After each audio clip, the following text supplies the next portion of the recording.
Hello, everyone, and welcome to another small screen Star Wars. As always, I'm Julian Misha. I'm joined by Rachel Wilkinson. Hi. And we're going to be talking about... Oh, you really are too far over to that side. We'll move you over. We're going to be talking about... Always. Andor Season 2, Episodes 7 through 9. And that reference, by the way, for her moving over is because we record this live. Yeah. And we're recording this live on Twitch and YouTube right now. It is Thursday night, around 8 o'clock Central. Our schedule has not been consistent. I promised a consistent schedule, but the NHL playoffs have made other plans. To be fair, we were 1.6 seconds away from this not being an issue last week. That is true. That is true. So if you're following the NHL playoffs, the Jets were about to be eliminated up until 1.6 seconds before they tied the game, sent it to overtime, and then won in double OT. So here they are now in the second round, just long enough to interfere with every single week. I think next week we're fine, though, for the finale. That's good. What that means for Rogue One, which we'll be doing following Andor Season 2, and Tales of the Underworld, which will follow that, is yet to be seen. But stay tuned to our Blue Sky, Tower of Babel podcast on Blue Sky for updates on when that's going to happen. Also, Patreon, patreon.com/Tower Babelcast. There you get access to our exclusive Discord where we keep most people updated more consistently, to be honest. Mm-hmm. Friends of the show, supporters of the show have direct access to us, and it's been really fun. Yeah. Nice being I was called out for being a little bit of a bigot last week. Were you? Yeah, but in a fun, playful way. They were totally fine. I'm not going to reveal who they are because that for reasons, but they were like mustached gay man, and is like and Italian. I was like, oh man, I made fun of every single one of those people last week. Remember we thought that what's his name was gay. Turns out that was wrong. Who? The ISB informant. The little ginger kid. I said he wasn't because he had a wife and a kid. Right, yeah. So that was you were wrong. I said, yeah. By we, I mean me. Yeah. I just you want you said to be because he had a this. mustache that he was a gay man. Yeah. But it turns out I was entirely wrong because a real gay man said he had a mustache. So anyway, that's neither here nor there. The Patreon is exclusive to our the Discord is exclusive to our Patreon members. And for as little as $5 a month, you do get access to bonus content. We do a monthly film club on there. And it's a lot of fun. So Tower of Babel podcast. You search for that on Patreon or patreon.com/Tower Babelcast. You'll find everything you're looking for. I might sound like I'm rushing, but that's only because I want to get to these episodes. Yeah. They're so exciting. I don't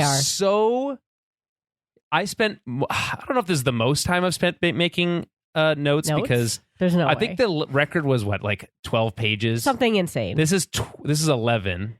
Yeah. Of pages on Google Docs, but I feel like you've had 20 pages before, but it's possible. Maybe when we were doing two shows in one episode. Oh, maybe, yeah. When we did Bad Batch and Andor Season 1, those were crazy, but a fun thing to pair against each other. A good double bill. Yeah, and I still think that's true. That Bad Batch and Andor make for a great double bill.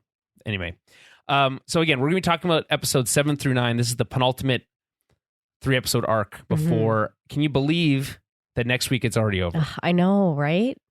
It's I do. I like the 3-episode arcs because we get kind of the big whole movie kind of feel. Yeah, we get a movie every week. At the same time, though, it feels a little too quick. I kind of like the drawn out things, but I don't know. I do love this though. It's good for binge watchers like me. So, well, I mean, it's kind of like a little bit of everything for everyone because I personally love a week-to-week model. Mm-hmm. We talked about this on the very first episode for season 2, but that Tony Gilroy, writer, showrunner, was like, we feel bad for the podcasters, etc. I mean, that's not I do appreciate that sentiment, and it has been hard to cover 3 episodes, and we can't go into as deep dives as we'd like to. We can't go scene by scene, which is what we typically like to do. No, it'd be a 4-hour podcast. It would take way too long. We're already pushing 2.5. Yeah. We're pushing 2.5 hours weekly. It's long. We're basically, I mean, this is a rare situation where our podcast is less time than the actual show itself, which is usually like we do a half-hour episode of TV. We cover it for an hour. For an hour, yeah. Yeah. So if anything, we're making record time. Yeah. But anyway, what I was saying is like the week-to-week model is still my preferred method. Yeah. The unfortunate truth here is that the weekly movie model, which is 3 episodes a week, is still a lot. But it's certainly gripping as a viewer. Like you just like get absorbed into it, and like by the middle of it, you're like you don't know where the beginning, middle, or end is, and it's great. It makes me stay up way later than I normally would, but it's worth it. Yeah, I mean, it's worth, because the thing is, it doesn't drop on Disney Plus until 8 p.m. on Tuesday. Our time, yeah. Yeah, so Central. So that's like if you got 3 hours, basically, you're not getting to bed until like 11. Yeah, at the earliest, if you're not taking breaks in between or making popcorn like I always do. Yeah, I only make one bowl for a 3 hour, which is like I feel like I'm restraining yourself. Yeah, yeah. Okay, so in terms of preamble, I do want to talk about the fact that May the 4th did happen. Tales of the Underworld did drop on both on Disney Plus and in Fortnite. But we're going to save our deep dive for that coming up. Did you watch it? I did. Yeah. Okay, so I'm just going to give some quick thoughts on this just to kind of get it out of the way. Okay. So I watched it all in one sitting, which was easy compared to Andor. Well, yeah. And I there's 2 different 3-episode arcs, similar to Andor. There one following Asajj Ventress and the other one following Cad Bane. I do think the Asajj stuff was 1,000 times more interesting. Yeah. And I also think that calling it Tales of the Underworld feels like a bit of like, seems like not correct. It didn't seem very underworldy to me. There's like no underworlding. I was thinking like it was gonna be way more like crime boss and like none of that. Yeah. This is more like Tales of the Star Wars Western is what we should call it. Yeah. I get it. It would be hard to doesn't like, have what the to same, call this. have the same vibe. Yeah. And you could have more Tales of the Underworld. Yeah, but like you could have more Tales of the Jedi, Tales of the Empire, Tales of all those things. But this one just feels like a misnomer, which is like, hey, you don't get excited for any like references to, crime boss Darth Maul or anything like that. Yeah. That's coming in the next show. But yeah, I don't know. It's fine. Like I said, we'll be doing a full recap following our coverage of Rogue One, which we'll be doing following Andor. And I did find it cool to see like the construction of the Imperial class Star Destroyer in I think the first arc. That was fun. Yeah. And I like their commitment to like all the no-name characters that we'll never see again in the Cad Bane arc. But ultimately, like that is a character I think of all characters we don't need an origin story for, but now we have it. Yeah, so it is kind of cool to get, but yeah, I get what you're saying. Yeah. We'll deep dive it. Yeah, more when we get to it. And honestly, I didn't feel like I'd see a large jump in like visual fidelity for the animation in these 3, which we have seen basically every year with all these new tales of things. This one really felt like perfectly in line with everything else we've seen, which is fair. But I think they're saving the really nice stuff for the mall show that's coming. Probably. Okay. Before we get into the recap, I'll quickly mention some of the things we missed over the last week/weeks. I didn't mention the creatives who did the last arc. So director Ariel Kleiman was back for that, but it was written by Beau Willimon, who you might recognize from The Ides of March, House of Cards, Mary Queen of Scots. Great like suspense writer. And like Willimon seems like they named Wilmon after him, which is not something like it's something they do where they're like, we'll just name these characters after someone who works on like last names or whatever, do a exactly. mix or or we'll name a planet after somebody or whatever. That happens too sometimes. Yeah, so that's fun. Anyway, we also didn't mention that because I didn't know this at the time that the European actors that they got to play the Gormans were so good at the fake French language that they made that they were able to improvise it. That's awesome. Isn't that insane? I love that. That's such dedication to your craft. And like, you're just pumped to be in a Star Wars film where you take the time to learn a fake language enough that you can just improvise your own lines. How much time do you think they're given to learn a fake language?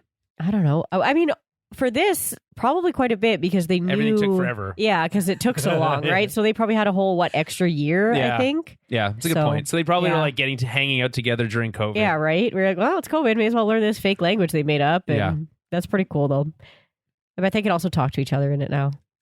Yeah, which is like one of those things where it's like, screw you guys. Yeah, no one could ever learn that. I mean, that is cool. It's like learning Klingon. It is like learning Klingon or Elvish. Elvish, yeah. Yeah. Dothraki. People learn that or one. Dothraki. Yeah, exactly. Those are all real quote unquote fake languages. Yeah. This one I don't think has like a dictionary or anything, although maybe they'll release one. Yeah, you never know. And then we also have never talked about this, but it's been the beginning of every episode, which is the sound of the hammer and like anvils from Ferrix. Yes. That starts every single 3-episode arc before they cut to the BBY year. That's a cool like throwback to the original, tie back to the original part of the story. This all started on Ferrix. We get a little bit more Ferrixiness in this 3-episode section, which is fun. And then I feel like we didn't give enough, because it was right at like close to the end of our conversation, which is not enough on Saw's speech, which got a lot of attention online. And we talked a little bit about some of the connections, but essentially Saw is a maniac. Yeah. But he has so much charisma. He does. That he's able to still draw people in. Because he's basically a cult leader. That's the whole vibe of a cult leader, is they're super charismatic, but they're crazy, but they can really draw people in with like charisma and they're talking. Well, also his fear. I think people are afraid of him. Yeah, he's terrifying because he will just shoot you in the face if he doesn't, because he's so paranoid too, right? He's like a good guy Vader. That's the look they're going for. Yeah. People were wondering if the like gas mask he has in Rogue One is him huffing gas, and I don't think it is. I think that's a result of having huffed gas. That'd be hilarious if he's just like high all the time. Just he gets to the point where he just needs a main line to his nose. Hook it to my veins. Wild. And like just like his belief that, or the sense of freedom he has in knowing his purpose in life. Yeah. Is so like intoxicating that it like is able to convince Willimon to like breathe in deadly gas. Yeah. Well, and honestly, in terms of all of this, when they kind of say like you're a rebel is my terrorist, like Saw is a terrorist. like he's but it's like it's all like relative, I suppose. It is, like, but I just feel like because he goes too far, and that's kind of where the line is, where it's like he's a little more loosey-goosey about losing his own people or Crossfire. Or they say it's all's fair in love and war. Yeah, he's a little more, cutthroat. Yeah, but I mean his. But I mean, so is Lutheran. But that's his right, exactly. But his whole belief, Saw's belief, is that. He says, I'm the only one with clarity of purpose. He's the only one who he believes that he's the only one who truly understands that to fight evil, you have to also be evil. Yeah. Which is like a crazy thing to say, but you have to be willing to fight fire with fire. Yeah. You have to be willing to like play their game, right? So yeah. And which is a great example of what we see later today, or what we'll talk about later today with the Gorman Massacre, because the Gores are like, well, what can we still do peaceful protest? And they're like, probably not. Yeah. So, I mean, I don't know. Just the whole thing is interesting. I love how he sees himself as the gas itself, both himself and his sister, right? As this explosive, corrosive agent that can be set off at any time and cause massive damage. Yeah. Right. It's just a great. It's like an all time. It's probably will go down as probably the number one or number two speech from this season. Definitely. Oh, absolutely. I mean, I don't like. I think it's better than Mon Mothma's speech. It is, yeah. But that's I mean, only because hers is like a little bit downplayed. She can't say fully what she wants to say, obviously, when she's in the middle of the Senate. But she does say a lot for being in the middle of the Senate. But yeah. Yes. But it just doesn't have that same, and it's also obviously you have like this amazing performance that is like really truly unhinged and nothing like you'll ever see. It's crazy. It's like it's a scene that you'd have to like watch over and over again. There's so many layers to it. But we have so much to cover that we'll have to come back to it in the future and reference it again. Okay, so we're covering season 2, episodes 7 through 9. Episode 7 is titled Messenger. The logline is Yavin is growing. Wilmon comes for help. Dedra's on Gorman. Cassian heeds the call. Okay. Season 2, episode 8, Who Are You? Imperial manipulation, Gorman frustration, Cassian and Cyril center stage as Palmo erupts. This is the big episode. This arc, maybe the episode of the series. Definitely the most tense so far. And then Welcome to the Rebellion, season 2, episode 9. In the Gorman aftermath, Mon Mothma takes a stand. Cassian must carry out a difficult extraction. These were directed by Janice Metz, who's a young and up-and-coming director, has directed an episode of True Detective in season 2, which is the worst of the True Detective seasons, but that's okay. All the Old Knives, and won a grand prize at the Cannes Film Festival for a documentary called Armadillo. Okay. And that film depicts a group of Danish soldiers deployed to the front line in Afghanistan and immerses itself in the tedium of war, combat of the Taliban, and hidden atrocities and maddening tragedy. So he brings kind of that skill set to this stuff. This was written by Tony Gilroy and his brother Dan Gilroy, who is a frequent collaborator and also did much of the writing for the Eldani heist in season 1. So like a really solid creative team here that I think absolutely nails it. So I have a lot of overall thoughts to get into here, but I will say this before we get into it, which is that I have been saying both on Blue Sky, so the socials, but also anyone who will listen to me, that this, I think, is the best Star Wars we've maybe have ever seen. And like, I think that's it's very a hyperbolic concept, but I'm really feeling like that's becoming proven to be more and more true every week we go by.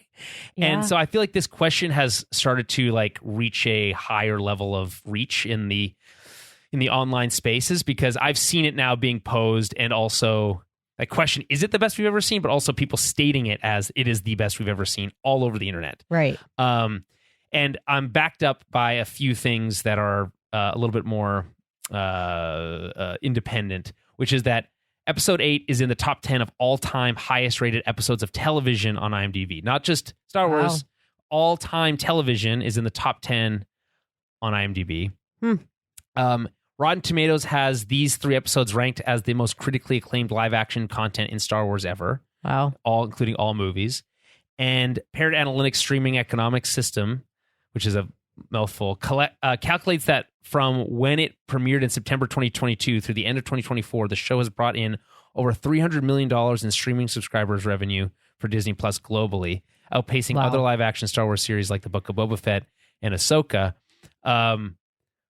Obviously, not mentioned here is Mandalorian, which probably does outperform it. Yeah, in almost every way. Yeah. That being said, that's still a lot of money. The show is very expensive. In this calculation, it hasn't paid for itself necessarily, but given its massive critical acclaim, I think it's just a gift that'll keep on giving over and over and over again for a long time. So where do you fall? Is this the best Star Wars we've ever had? It's so hard because like you said, it's just relative to so many different things. But in terms of like all the most recent like shows we've been getting, and I don't know, the writing my water is went so down good. the wrong way. Oh, you're choking and dying. I'll give you a minute. Okay, no, it's good. I'm fine. Sorry, podcast over. Julian Crow. I'll try to cut that out after. I just mean in terms of the writing, the acting, like the intensity, it's phenomenal. Like I'm on the edge of my seat. I'm getting goosebumps. Like I'm fully immersed when I'm watching the show. Right. So, and yeah, it seems like that sentiment is across the board too, which it's kind of rare. We don't see that as often with the Star Wars content. You don't hear days. as much of the complainers these days, although I will say they are out there. Yeah, but there's other reasons for that. And it's because they're not watching? Well, no, we've gotten into it in the past. Because they are Nazis? Yeah, yeah. There's like, woo, stories about me. Like, finally, I get to be depicted on screen. That they hate the most aren't necessarily in this. Yeah, but there is things much. Like... we talked about this. Yeah, same sex. Yeah, they don't care stuff. when the women are hot. It's right. Yeah, that's true. Yeah, it's God damn it, porn! You've ruined it for everyone. Yeah, but anyways, this definitely, absolutely is some of the best. Like, I don't think there's any arguing that it's not, right? Like, it's. I think it all obviously depends I on have what you nostalgia want. for some of like the movies. Like, I'm never really going to say that like a TV show is better than the original trilogy because that is Star Wars. Like, obviously. Yeah, I mean, this doesn't exist without the original trilogy, but it's such a great appendix visually, like it's there's so many things like, and it can be just as like good or better in different ways, obviously. Right? Yeah, I think it depends on what you're looking for. Yeah. I just think that this show has maybe the best. What's the word I'm looking for? Combination of production quality, writing, performances, lore, everything that, like, if you're like a diehard Star Wars fan, I think you're looking for. And I mean, just not, no, let me rephrase that. If you're a fan of like high quality visual storytelling, this is like checks all the boxes. This is like a prestige, it is a prestige television show with a Star Wars wrapper around it. Yeah. But, and I say that not to dismiss the Star Warsness of it. It's just to say that they used Star Wars as a setting and then made one of the best shows ever. Yeah, it's incredible. Yeah, it looks so good. It sounds so good. It like everything about it. And then again, not to shit on Obi-Wan, but just compare what this show looks like to the Obi-Wan show, and it's like that show looks like it was made in someone's backyard. Yeah, they're very much able to make us like give a shit about these new characters too. Yeah, and despite massive time jumps between every it's huge crazy. time jumps, and it doesn't feel clunky is amazing. And clunky? Yeah, clunky. Yeah, McClunky. Yeah, and it's so cool being able to like care about these characters, even though some of them have plot armor, right? We know Cassian can't die. Yeah, but it's like that almost adds the level, like knowing who has plot armor adds a level of like what else happens here. Exactly. To the whole thing. They're still able to make this like captivating story and make us care about good guys and bad guys too, right? Because there's not a lot of bad guys that I care about necessarily, but it's like I'm invested. Like I'm invested. Yeah. I like these characters. They're written very well. They're captivating. They're bad interesting. guys. Yeah, they're interesting. They're not just like your cookie cutter Imperial either. Like they have different aspects to them, which is really there cool. are some cookie cutter Imperials. Of course, there always are, but there's other depth to it now that you can see. And I like being able to see some depth in Imperial characters that aren't just like, oh, it's another space Nazi, right? So it's fun getting to see that, because you can even see we'll get into it obviously, but with Deidre specifically, the stuff that she's clocking. Oh man, that's happening. She's kind of like, fuck, like, and Cyril as well. Like Cyril's in the dark until. Well, he's just a little messenger boy basically. But the thing with Cyril, I think we kind of, not to say we nailed it, but like I think we were pretty close in what we were talking about in terms of like where his character gonna end up. I mean, we knew he was gonna die. Yeah, I was like, he's not gonna survive. But like in this, like have him die here is interesting. So it's there's a lot to unpack there. Let me just get into some of the stuff that I've been thinking about. So I think that the show's ability, we talked about the time jump, to give just enough information to the viewer to catch us up on characters after 1 year is impressive, because it's super efficient. And this was pointed out on the Screen Crush stuff, friend of the show, Ryan Airy, which is that it's true to the core of Star Wars, which is that like you're always kind of just like jumping into something that feels like it's already happening. Yeah, that is true, right? Right. It's like, it literally Star Wars opens as a whole of just being like, oh, you're jumping into like a big ass ship over. Chasing a little one. Yeah. Right? Yeah. Like Rogue One, the battle at Scarif could have been the opening of episode 4, but they don't show us that. Instead, we catch up to the end of it, and there's all this like chaos. references to things that we don't fully understand, but we kind of gives us enough context to like catch up. Right? Yeah. So, and I had heard on another podcast, because I listened to a lot of them, that one of the ways that Lucasfilm looks at Star Wars canon is that it's like a history book. Okay. So that's not that it's like imagine that it's already written and we're just you're just finding those elements and we're just presenting to you what happened, right? So these events have already happened, hence the long time, far, far away. And we're just showing them to you as they are, right? Right. And not really through a lens necessarily. And I will argue that the world between worlds complicates things a bit because it kind of does have the potential to rewrite things. Yeah. But that's not really how they approach Star Wars, unlike maybe some of the comic book content and other stuff that has this desire to constantly rewrite canon. Canon in Star Wars is rewritten from a top-down methodology. So if it happened on screen, it gets priority. If it happened on a book or a comic book or in a video game, it might be erased. Right. Yeah. Or written over. And there's a little bit of that. We see a little bit of that in this week, even in reference to Rebels, which I guess the animation gets is one level lower than live action. Yeah. So, but we'll get into that. I will just say that I just think that's a really, like when you look at Star Wars storytelling from that lens, it's like a really interesting way of like perceiving the Lucasfilm approach, which is to say that like there is a sense of like dread because there's always an end to these stories that we have a sense of already, that they're a tragedy almost, right? But at the end of the day, it makes the world feel alive and real, I think. Anything you want to mention about overall thoughts that we haven't said so far? Because I'm just going to keep going. I don't think so. Otherwise. No, keep going. You keep going. Okay. So, the depiction of the Gorman Massacre, that's episode 8. Yeah. It's the one that everyone's talking about. And it is extremely haunting. It is. Technically impressive. Considering the size of we talked about how big the set that they built. Yeah. I guess I didn't consider that was going to be used for that. I mean, I had a sense that was going to be how it was going to be done, but like their ability to create such a strong sense of place in that square / plaza, and then place all the people in it, and then just light the match and let it explode is like, I think thrilling to watch. It was even just like the little things for me of like the difference you can see between how that plaza looked in like that previous arc, last arc, and then a year and it's like dead. Right. It's not busy. People aren't having coffee and people aren't bustling around and people aren't chit-chatting. And it's just like, it's very like takeover imperial, the way they like to do things. That cafe would go out of business. Yeah, exactly. You know what I mean? It's like the hotel feels like stale and like everyone's frightened and tense. And they have a good line like from one of the reporters in the show, right? Like an in-world line. Which I like is like the reporter aspect too. I felt like it was a little bit like this is shortcut for filling us in a little bit. But I thought that the performances that they had of the people playing the news people felt very true to life and like the way that they spoke. And it was cool to hear them say things and then hearing the propaganda repeated by the ISB. And so that's really interesting. Yeah.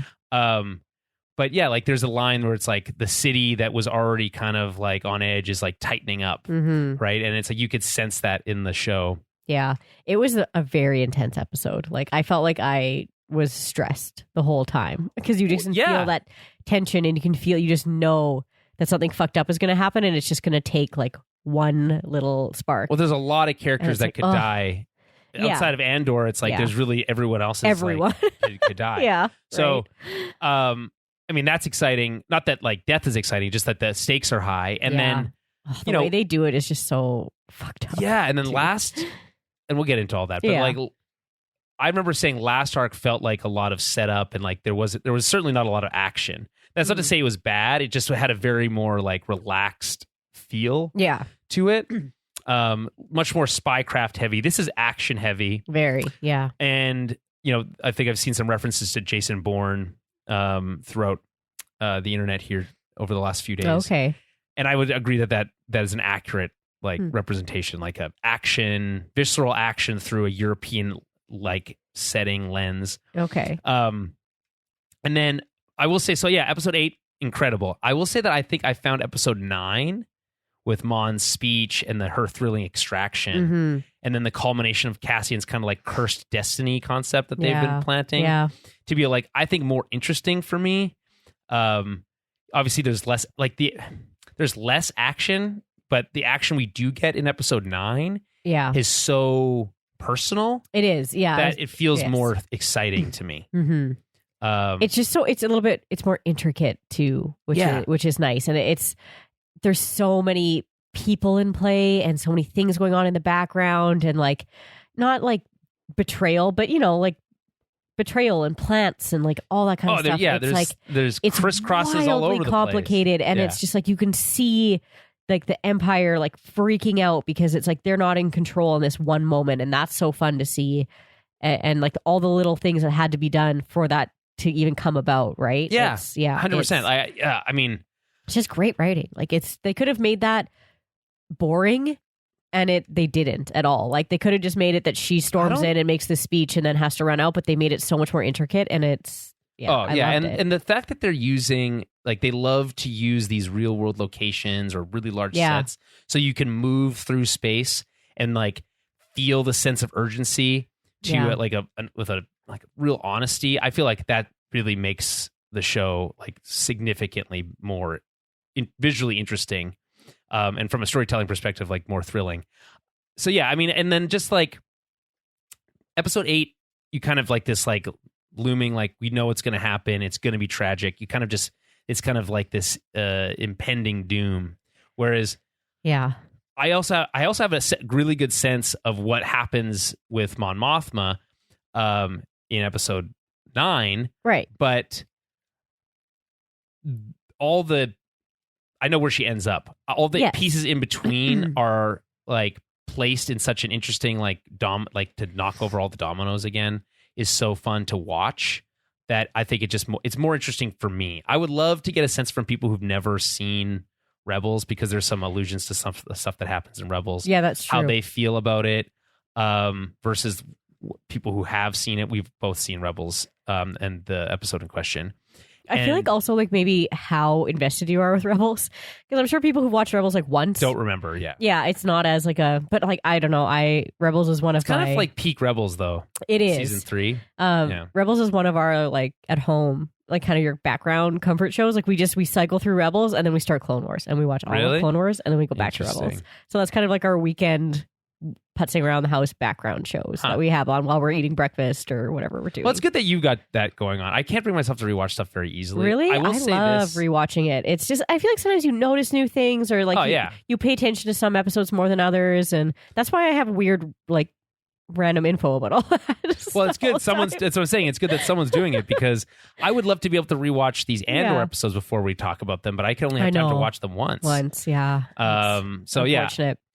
Usually we like to do a rewatch, like at least a second time when we have just one episode to watch. Yeah, So I don't know how people are podcasting like same night, because I see some people doing that, like live streams and podcasts. But I mean, when you get paid to do it, they get paid, and also they sometimes got ahead of time. They got screeners ahead of time, and or they're just like, screw it, we'll just go live and just give it like our straight reactions like right away, which is fair enough. It's just not really our it's style. It's a hustle. And also, like, what are you going to podcast till like 2 a.m? Well, that's the thing. I mean, I would do it, but I mean, it'd be wild. Yeah, on a Wednesday. Yeah, no, thank you. When we have other jobs we have to go to. Yeah, that's why we need tell your friends about our podcast. Yeah, so we don't. Yeah, we can quit our job. Be real nice. One day, everybody. maybe. Yeah. I want to open a podcast cafe bar. Did I tell you about this? Cute. With like a stage that can be converted into recording studio, so you can have both live performances and recording. And just people recording as people are like in there hanging out. Yeah. I'd like that. Yeah. That'd be cool. Yeah. Yeah. Anyway, don't steal my idea. Good way to make some money too, because you'd obviously charge a fee to record it. Yeah, exactly. And then it's like it creates like, and then you could like little visual community. Background. Yeah, it'd be fun. Be cool. Green screen. Yeah, there would definitely be a green screen. But I'm I mean, I don't want to get into it. I've got lots. I'll of invest. I'll invest. Great. You can have $200. Well, we've got to start somewhere. I'll buy the green screen. Great. Thank you. I appreciate that. Okay, so I mentioned that like this cursed destiny concept that Cassian's like fighting. Mm-hmm. So we'll get into that in more detail. But speaking of Cassian, like that struggle for self-determination, which is like echoed by the rebellion itself, and injected into the text literally with the great line from Clea, isn't that what we're fighting for? Right. I think is one of the most interesting parts of this entire arc. Yeah. And it just sits underneath all this kind of like bombastic stuff, but has so many layers of like, there's a meta narrative there because he has no self-determination because his character is being written by people. Yes. Right. Yeah. And then if you take that a step back into the universe of the show, then you have this idea of the Force's will, right, exerting itself on the world, and him, he says this line in the third episode, episode 9, where he says like, "Oh, I've just been lucky so far," but it's like that's not really what's going on. He has a destiny. We know. Not just from a like conceptual idea, everyone has a destiny, you're destined to do this or that or whatever. But like we've seen where his destiny takes him. Yeah, exactly. So we know how important he is. Right. So it has this like whole other layer to it all. We talked about this last episode when we recorded about how like without Andor, there is no destruction of the Death Stars. There's no, the rebellion dies at Yavin. At right? Yavin, So all that stuff is crucial for the survival of the rebellion and the success and the death of the Empire. And that the Force itself is exerting its will on him, and he's a non-believer, and how that all plays together.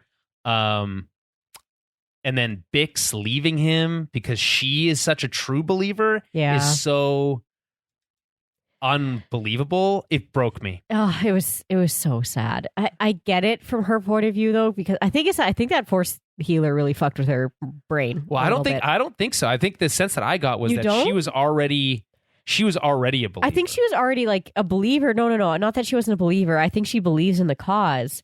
No, I think she believed in the Force already. Oh, in the Force. Yeah. No. I think she did, but I think more of the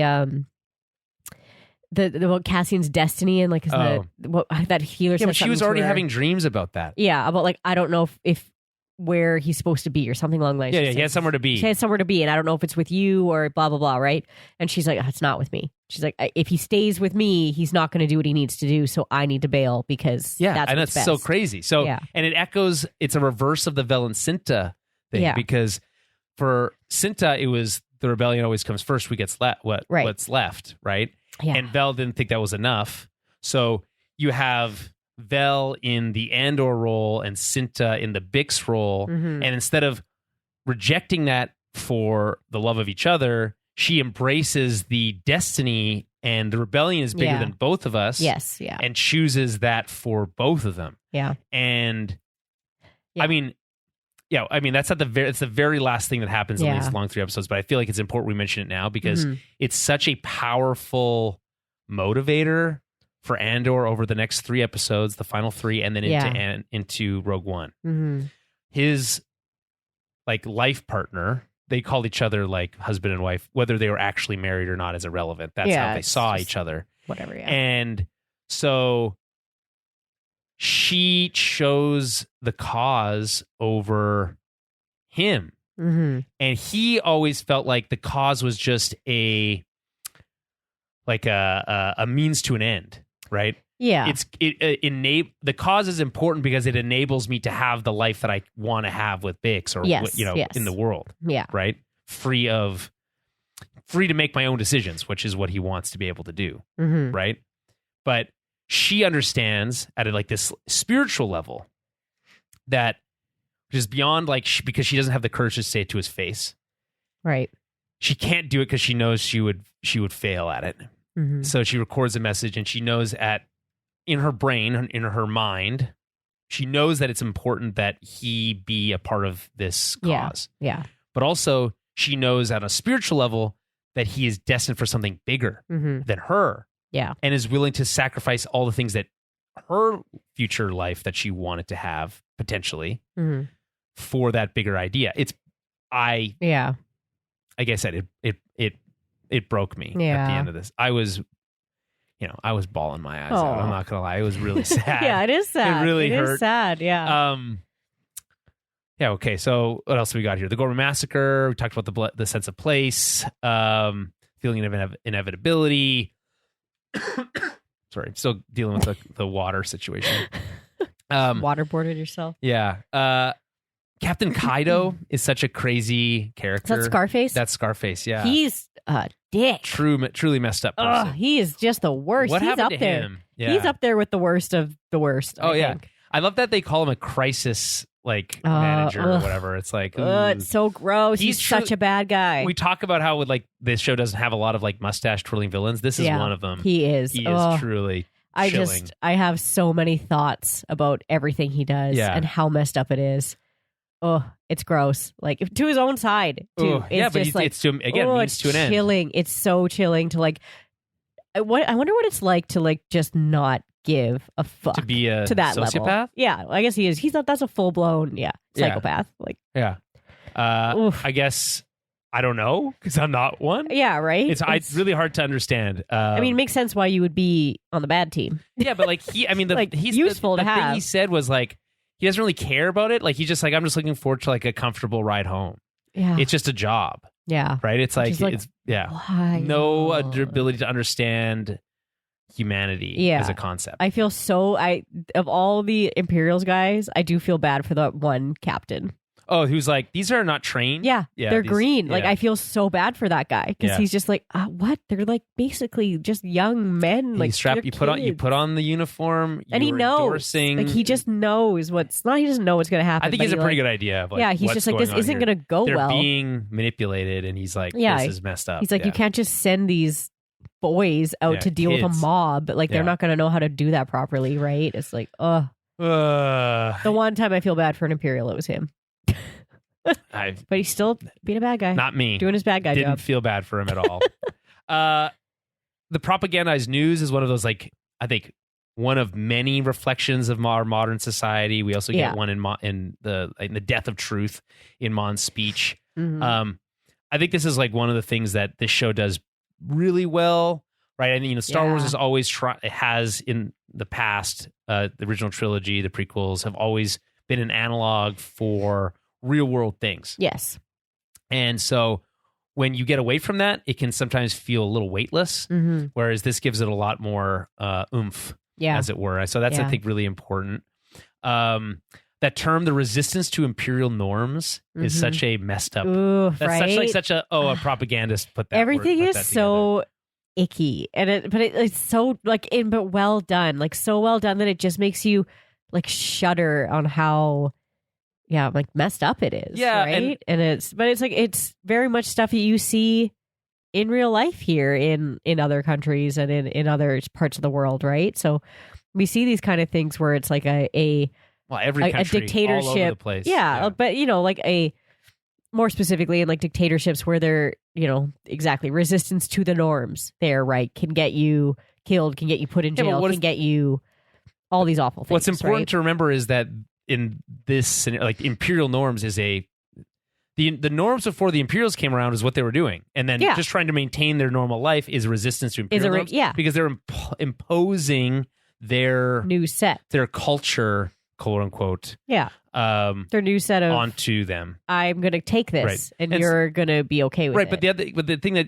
remember is that there's no such thing as being to fully complying, because they can change the terms on you at any time. At any time, right.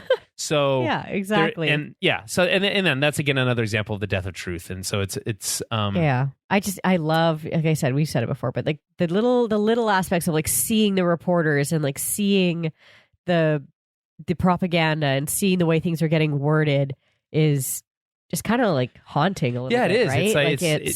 I think it's kind of what not steals. It kind of again, it adds to that sense of impending doom that I think makes the massacre, the Gorman Massacre, feel not less impactful, but less thrilling in the same way that episode 9 was thrilling. Oh, it's devastating. You feel for those people so badly. Right, it's more, you feel just more sad than thrilled. Yeah, of course. It just makes your skin crawl because they knew about these things and they're they're yelling out, trying to get people to listen to them about what's happening on their planet, and nobody is listening because of the propaganda, and it's just so sad, right? Like, it's, Dedra is not prepared to handle the stresses of this type of like atrocity on her conscience. I don't know if it's like hard to read her if that's where she's struggling with, or if it's more like the Cyril, like the personal cost. I think it's a bit of both. All of it. Yeah. Like it's a little bit, I don't think she's getting disillusioned, but I think like maybe a little bit, but I think she's kind of more like, this is more than I signed up for. It's getting a little out of hand. I mean, like really, like, is this, she's drawing the line here as opposed to she's torturing random people from Ferrex and stuff last season. But then I think that was easy for her, right? But this, but it's because it's at bigger scale. Yeah. What's the difference? I don't know. I think also seeing it, I don't know. It's like because she felt like what she was trying to do was, for Ferrex, if I can speak for her, was trying to root out the rebels. Yes. Yeah. Whereas this had nothing to do with that. No. This was just purely exploiting people for natural resources. Yeah, it's just taking natural resources and it's a little... It's using her skill set that she had honed for what she thought was like a noble pursuit of justice. Yeah, like, I'm trying to find bad guys in her mind. I'm trying to find insurgents. Right, like, to being used as a pawn in a game for screwing over regular people. I also think Cyril's reaction kind of shook her a bit. Oh, 100%. Well, he did choke her. Yeah, but I don't think she ever expected him to be able to like do that, like rise up to her like that. Yeah, like I feel like she always thought he was a bit more passive and like he would be fine. Like he was like in the back of her mind, like he'll get over it. Yeah, but she was using him the whole time. She was, but I think she honestly thought that would go over fine. Eventually, he would understand what would happen. Or they would never know. Or he would never know what happened. But even if he did find out, he'd be like, "Oh, but like you're gonna get all the glory. You're gonna get all this. We're gonna be great." Like, but they she embedded thought him that too would be long. fine. But he got too attached to like. Do you think he went native? Like, you think you get the sense that maybe because he has that interaction with what's his name's daughter. I think he cared enough to not want to see everyone murdered. This, I think he was just like, whoa, like this isn't what. That's like, so dumb. It's just so naive of him because it's like, I think he got a little. You were setting up these people to be arrested. Yeah, but that's probably guilt too, though. It's like that, like tumbling guilt in him, and then it's like that panic of like.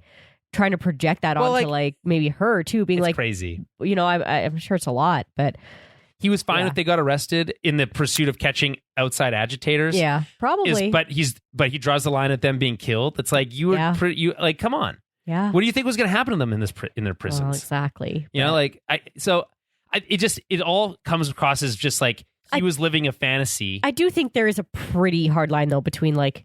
Putting people in jail and like genocide. That is like, I suppose, but like a pretty thin one. Planet massacre. If you plan on imprisoning everyone, that's not that different. Yeah. So like, I don't. He was living in a fantasy, self-deluded to some degree, but also he was being manipulated by Dedra. Mm-hmm. Also, you know, it was a mistake ultimately for her to include him in this. There's no reason to include your personal, boo. No. In your plot that you're not allowed to tell him about. Yeah. Right? Like it's just a recipe for disaster. And Powdergas should have saw that coming a mile away. Especially to him too, because I feel like that's such an ego hit.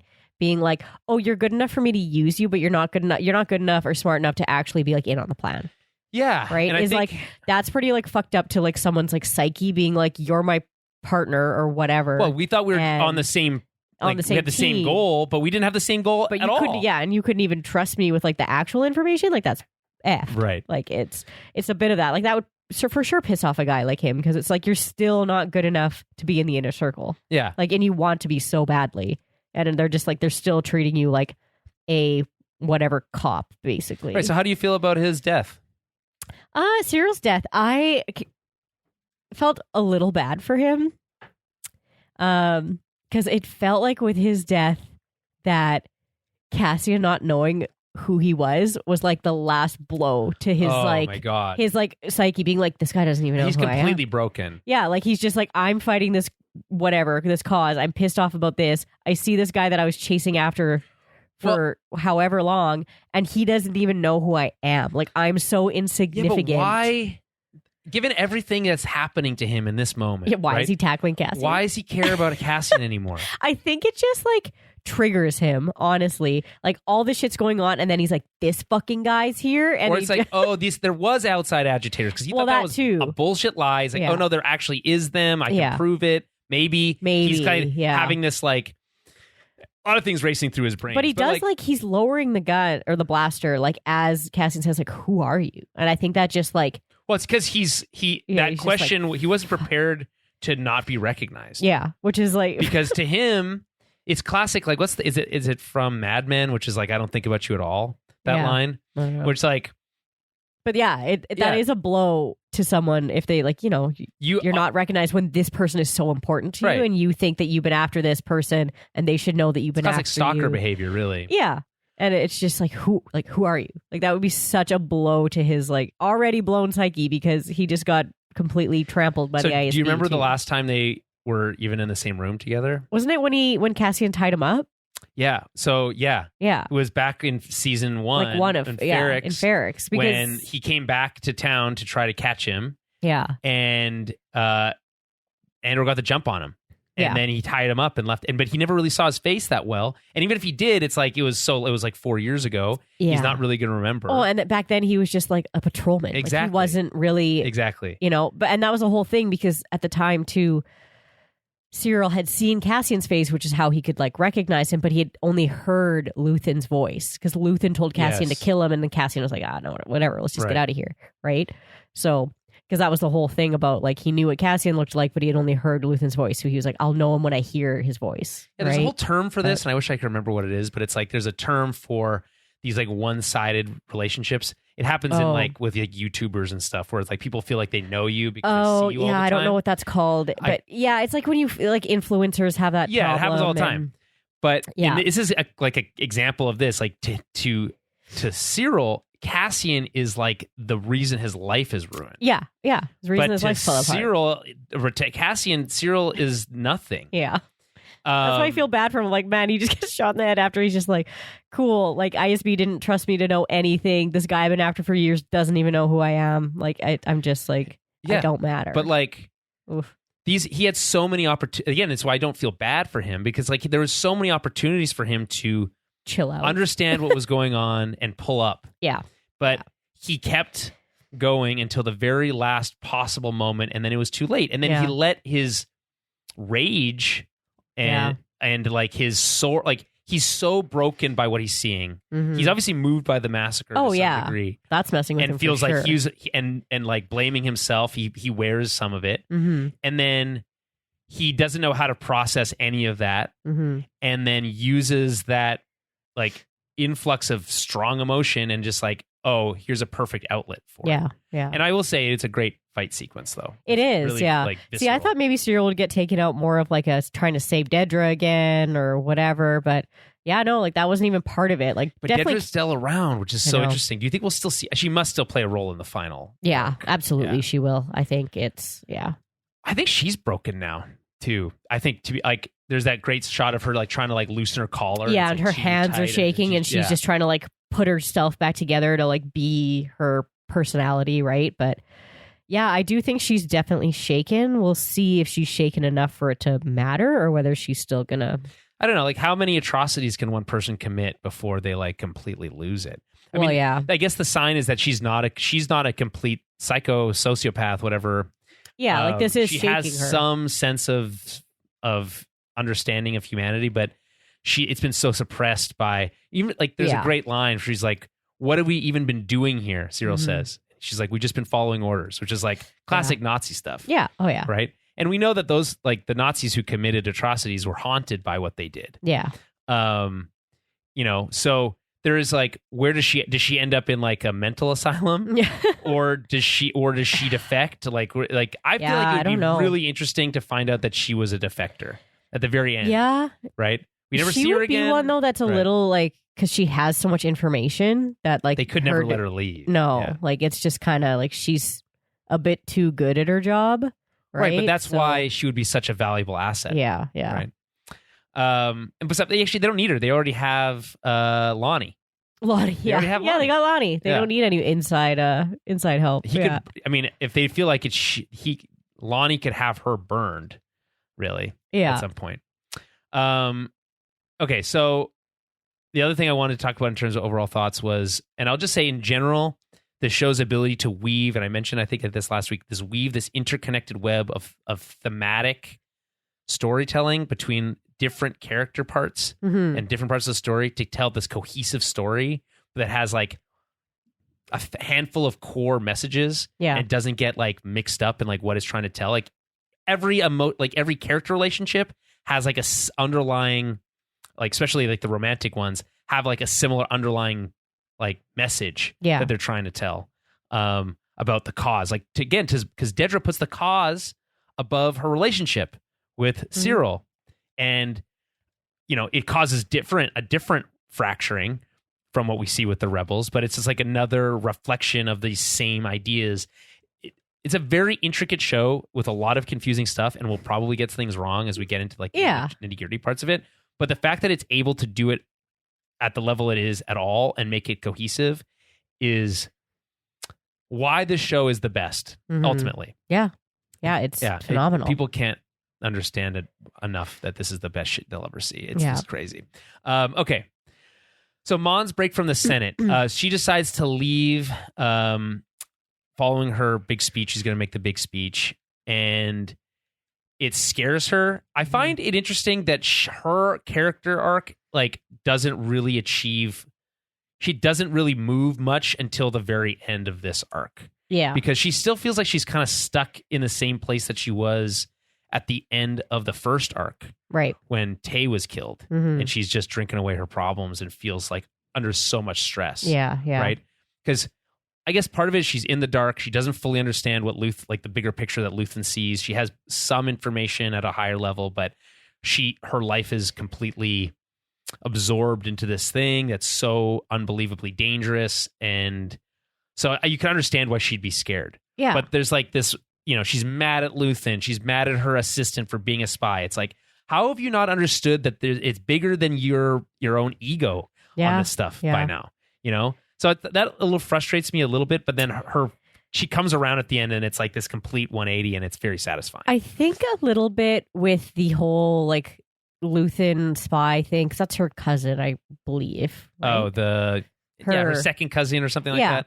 Yeah. But because he's the one who's with her when she gets on the ship in Rebels too. Yeah, he's in Rebels. He's a character in Rebels. He's wearing a very similar outfit, but he doesn't have the helmet on yet. But I do feel like a little bit of that too is fear, because she's unsure. Yeah, she's scared. She's scared of the Empire. She's scared of the Emperor. And she's also scared of Luthen, because I think she's at the point where she's kind of unsure if she doesn't trust anyone. She doesn't trust him. Like, she's just like, are you gonna, like, when am I gonna become a problem that you need to deal with, like you did with Tay, right? So, well, the truth is, don't become a problem. Is that like it's like you be aware of the situation. Yeah. It's like but I feel like it's like become a problem. It like they said this and they mentioned this in this episode. It's like if she gets captured by the Empire, they like have to have a backup plan. Yeah, and the backup plan is to have her killed. Yeah. Because she knows too much and she can't fall into the clutches of Imperial, interrogation droid. But I think that's kind of what's all coming to a head right now too. It's all that panic of being like, it's a lot of pressure. I'm not safe anywhere. Like, if the Empire catches me, I'm not safe. And like, am I safe out here? Like, it's like I'm constantly going to be on the run. Like, it's a lot to kind of like pull the trigger on, right? Yeah, what about her family? I don't know. No reference and that's to them the at all. one thing that I cannot like let go. We spent so much time with her family, and now it's like not a mention, I was going to bring that up. I was like, how is it not even mentioned what they're doing with her daughter and her shitty husband? I think that they'll have to mention it in the next. I guess maybe I would jump a year and maybe we'll see, because I'm like, how they can't just like gloss over that. Because then why are you showing this family to begin with? She doesn't say anything about her daughter. Any of them. No. Any of the conversation when she's talking about how scared she is, about how hard things are, even when she's having these like private conversations with Bale or anything. Well, you think nothing with, like, comes up. Luthen, when she's talking about this escape plan, that she would at least be like, well, what about my family? Like, how do they? I don't think she cares about any of them that much. Like, she sold her daughter off. Yeah, I don't think she doesn't care. Like, there's no way that you don't. I think she care just about doesn't feel like but it's like Her husband's one thing. Fuck that guy. She doesn't care about Perrin. No. No, but her daughter, that's different. Like, you're not just going to not. But like, again, I feel like it's kid. like she's already gone. Yeah. So maybe she's like, well, that's kind of what I said on. about this whole like marriage, that she's kind of safe because she's just like not. Yeah, but I don't think the Empire again, would see it the same way. I don't think they would take her anyway. I would not be surprised if we saw not Tay, but Perrin and what's her daughter's name? I can't remember, but have to go into hiding or something. Like, no, hanging. Oh, next episode, like as a message. Like that wouldn't be shocking to me. Like, because even the Empire might, she might not know that those people are not close to her and we're not involved in this, but the Empire might not care. No, they don't care, and they would use that as a chip to get her right if they wanted her. Even though realistically it wouldn't be effective. So yeah, but that's the one thing I'm like, you can't just gloss over that, because why are you showing us that she even has this husband and daughter? Like, we didn't know about that to begin with anyway. So yeah, I mean, apparently those characters exist in books and stuff, but like again, it's you brought them into the show, you have to wrap up a bow on that. Yeah, if they don't next episode, that's a really interesting choice. Yeah, we'll see. At least something, like show them in a cell. I don't know. Show them hiding. Show them whatever. But yeah, I don't know. Maybe Bale has some pull there. But yeah, we'll talk more about her speech when we get to it. Yeah. And then what your thoughts were on the rebellions are built on hope line that we get dropped by the bellhop? Oh yeah, right. That we get dropped by the bellhop. I like it. It's like that's where he gets it from, right? And it's this guy had so much. I like this bellhop character because so cool. He has so much depth in such a short amount of time. Like, we get the whole backstory about his father dying in that first Gorman massacre and him witnessing it, and like you can feel his animosity towards the Empire.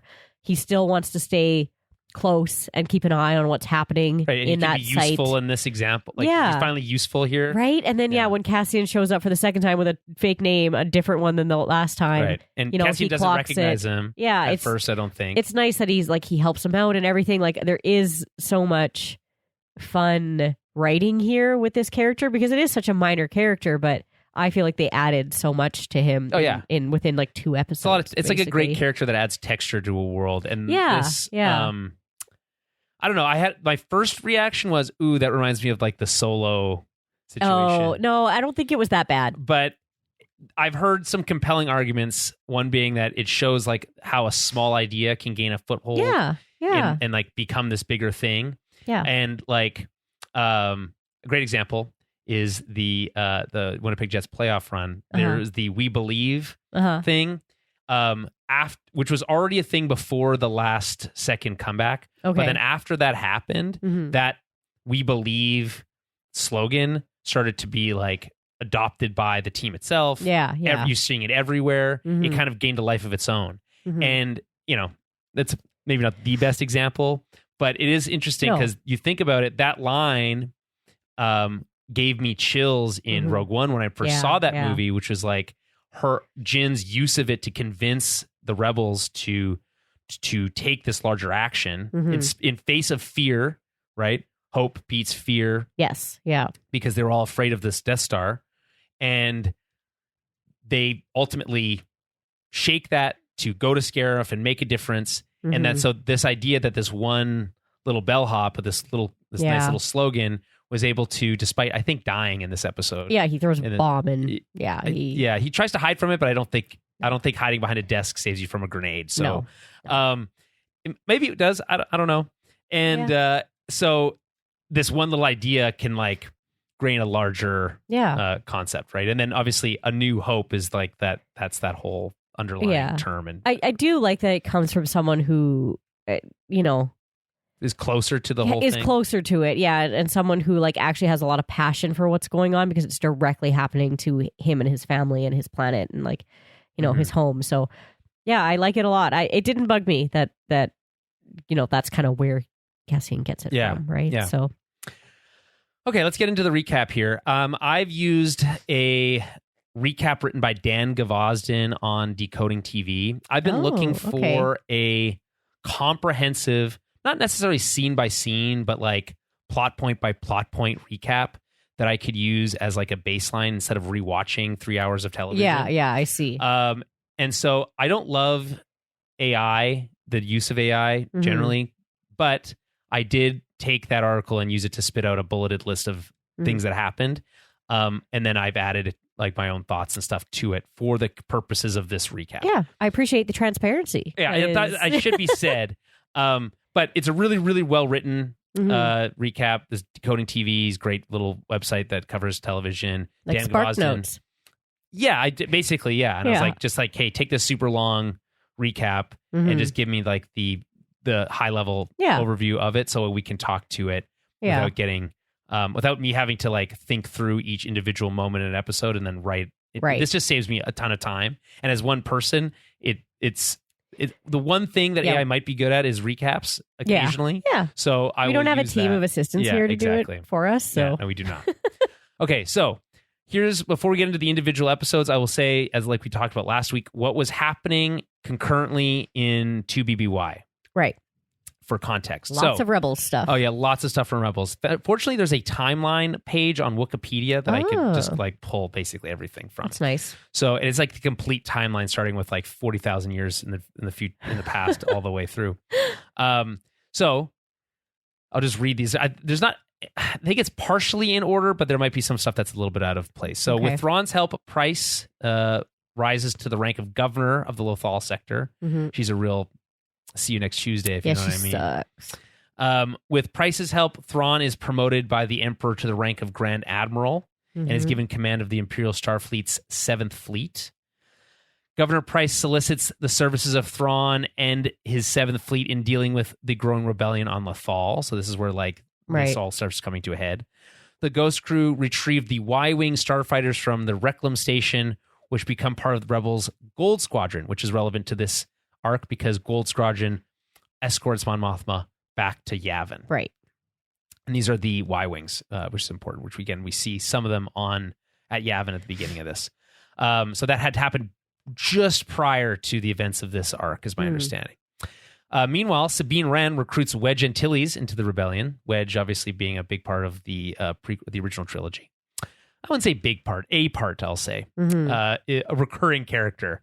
Had a bigger role to play in like the expanded universe and stuff like that. Darth Maul returns to the Spectre team, the Rebel crew, and attempts to take Ezra Bridger as his apprentice, but after a skirmish on Dathomir that proved Ezra Bridger's Jedi compassion, a disappointed Maul parts ways in order to find Obi-Wan Kenobi alone.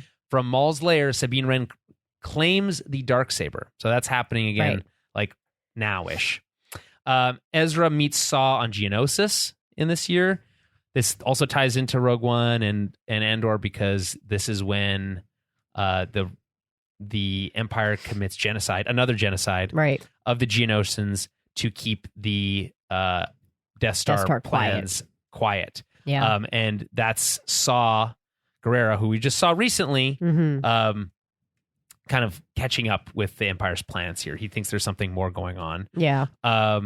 Interesting, fun idea to think that the Saw Gerrera we just saw losing his mind has a first one-on-one conversation with Ezra Bridger on Geonosis shortly after the events of what we just saw with Poe and all that stuff. So it's so well. Saw crazy. Also goes nuts on Geonosis in that. Yeah, he does. Too. Yeah, it does. Yeah, because he like flips out because he sees the one Geonosis and he's carrying his little egg, and it's like the last female egg or something of their kind. And Saw's trying to kill him and the egg to like be like, no, F these things. Like they helped build the Death Star or whatever. No, it's more about the Clone Wars. Oh, stuff. Because they were separatists. Yeah, because they're separatists. Yeah. So he's like losing his mind trying to like, and Ezra and the team are like, no, we're not just gonna like kill off this species. Last species, yeah. And the rest of his kind because that's a queen egg or whatever. So yeah, there's a whole thing, but. So yeah, that happened. Just fun little like to think about. Oh yeah, okay. There's a little like through line directly to the people and characters of this show. Sabine, the Wren clan of Crown West battles Clan Saxon, killing the Imperial allied Mandalorian Governor Gar Saxon, and then the Mandalorian Civil War begins, which ties into, of course, the Mandalorian, which deals with the fallout of that and the Night of 1,000 Tears, et cetera, et cetera. Right. They just can't help themselves with the genocide. Because this is when Sabine gives the Darksaber to Bo-Katan as well. Yes, and then that sets them down a kind of a dark path. Yeah. Maul fails to kill Obi-Wan and dies. Real quick. I feel like we'll still see that again on screen. Maybe.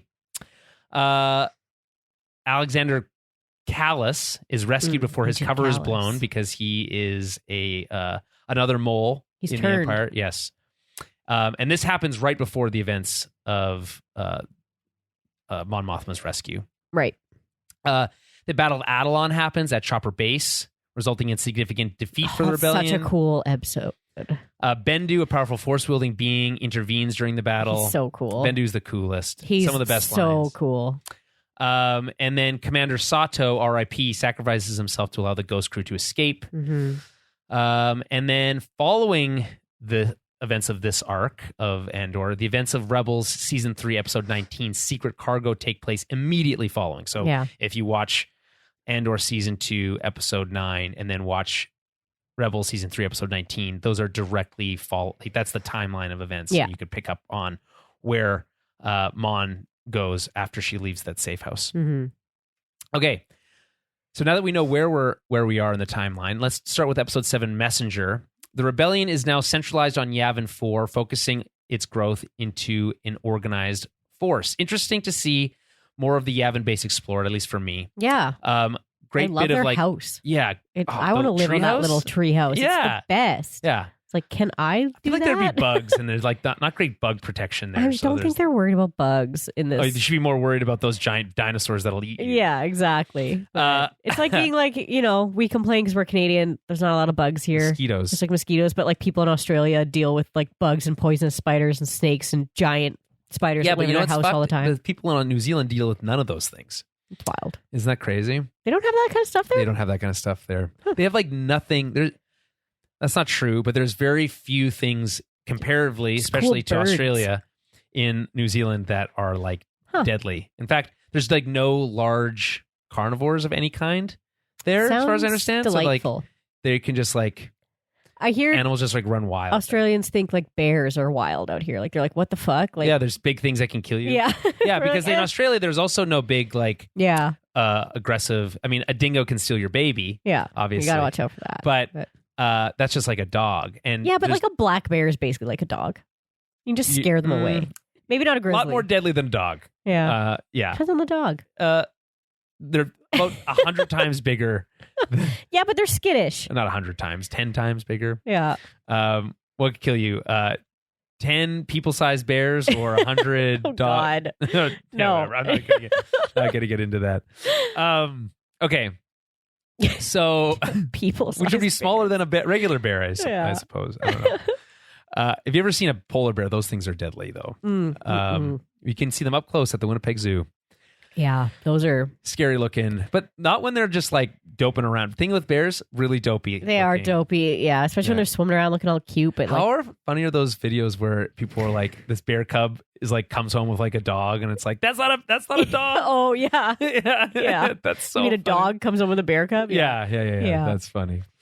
Or like a they wolf look so cute though. Yeah. I think in parts of Russia there are some. Yeah, there's tamed bears. Yeah, but that's Russia, and they're probably not tamed in a good way. They seem like they would be very similar to dogs in like their way that they behave, other than the fact that they probably stink way more and eat way more. Yeah, and have much more easily could kill you. That's kind of like when people have those tigers too, and you're like, well, that looks cute until it decides it wants to eat you or maul you. Yeah, it's wild. Yeah, I've watched a thing that apparently cats don't see people as people, like they can't distinguish that, so they just like they think of you as like the same as them. Oh, that's cute. Isn't that weird? Like a baby, I guess. Babies think that everyone's babies. No, babies don't know that they're separate from their mom until like well after 6 months. They don't even understand object permanence until like 2. So they don't understand that they're their own thing until like way later. Oh, well, yeah. Babies are pretty dumb. I don't know what to tell you. Very useless for the first year. Yeah, they're vulnerable, but also a lot stronger than you give them credit for. It's true. Despite their soft, squishy skulls. Okay, so where were we? Oh yeah, I just thought that the Yavin base, great exposition through visuals, storytelling here. You get I love how you land with these new recruits. You kind of hear how they're like, okay, go report to your duty officer. food until you do so, leave the weapons behind. Those will be given back out to you, et cetera, et cetera. Feels really a lot more organized for the first time. Yeah. Oh, well, yeah, that's the thing. It's like now this is an organized rebellion and it's in its nascent stages. So yeah, there's still people like Cassian who are like, I'll just do whatever I want. Yeah, I like how he says that to that one dude. Yeah, it's like, with the day that I have to ask for permission to come and go is the day I'm done. Here. Yeah. It's like, well, that day is like soon, so you better figure it out. By the way, that guy specifically is General Draven, who we know from Rogue One. A veteran, this is a line from StarWars.com. A veteran of the Clone Wars, Davitz Draven represents Alliance intelligence on the Rebel Council. With the Alliance too ill-equipped to oppose the Empire directly, Draven and his operatives work in the shadows, waging war through sabotage, infiltration, and assassination. Draven makes no apology for his methods, regarding them as necessary responses to the Empire's power and cruelty. He's not that different from Luthen or Saw necessarily, but has a much more strict sense of bureaucracy, I guess, and like a line of command, chain of command. Good to have. You gotta have some of those people. You gotta have people who need the organized ones. Exactly. Yeah, type A's. You have to get them eventually. Yeah. Right. And just like, by the way, I didn't write this into my notes later, but we do see the return of Cassian's buddy at the very end, coming on one of those like recruits. What's his name? Who helped them from? Helped him in the prison escape. He's in Rogue One. Oh, is he? Melchi. Melchi comes back because they find his little blaster that they got from Morlana 1 on the table. Vel finds it. Which is a fun little callback. Connection back to season 1. Which is another connection to that moment is because he says, I have to let people know what happened here about what happened on Morlana. Right. Not Morlana 1, but on the something 5. The base, the jail. Narkina 5. Yeah. So that keeps being repeated. People need to know. Yeah. People need to know. Like, go tell people what happened. Yeah. That happened. Like, I think we hear 2 references to that. Yeah, it happens on Gore too. Yeah. So Cassian and Bix live in a jungle bungalow, healing from a blaster wound and kind of hiding out.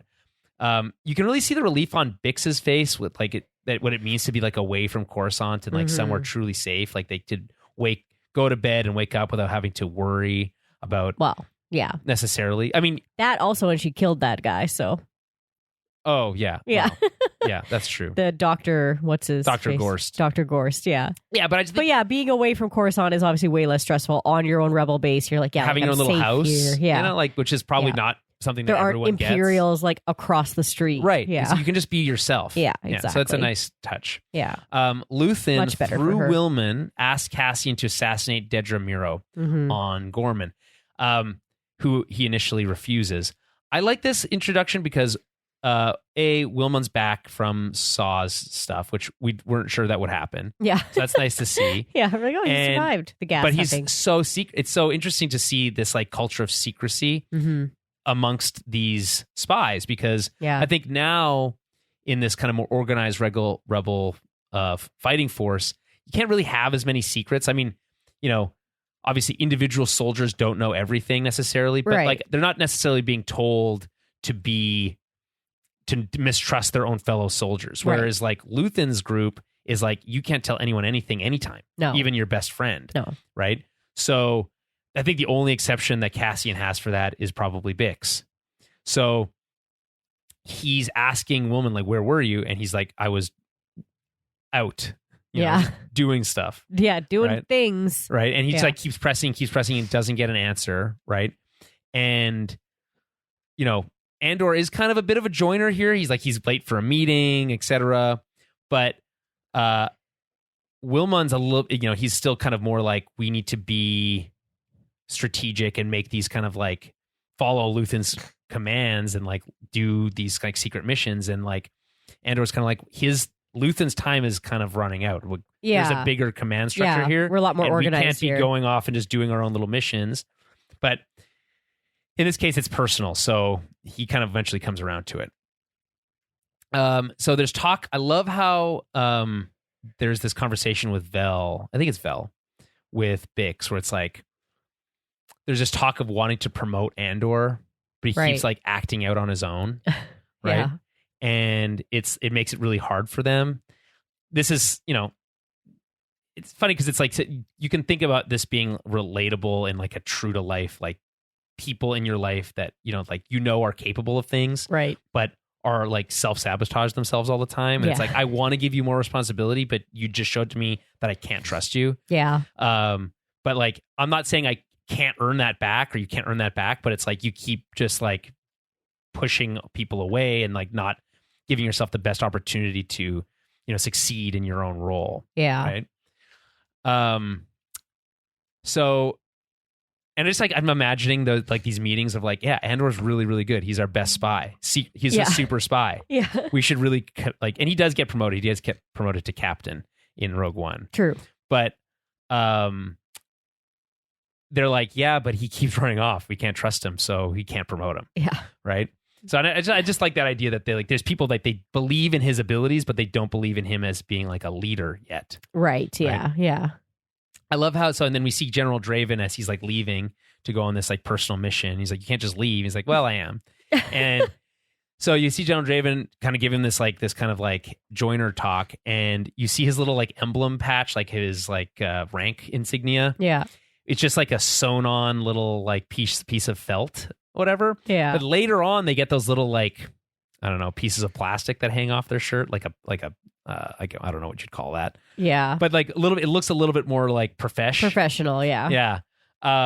So I just think that's a fun little detail that they include here. Early days, they haven't got all of that stuff figured out. They have the like rank insignias like figured out, but they haven't like implemented like badges yet. Right. Which is cool. Anyway, this guy, Draven, will eventually lead the Operation Fracture to free Jyn and her father, Galen Erso, in Rogue One. So he's a very important character. A mysterious force healer.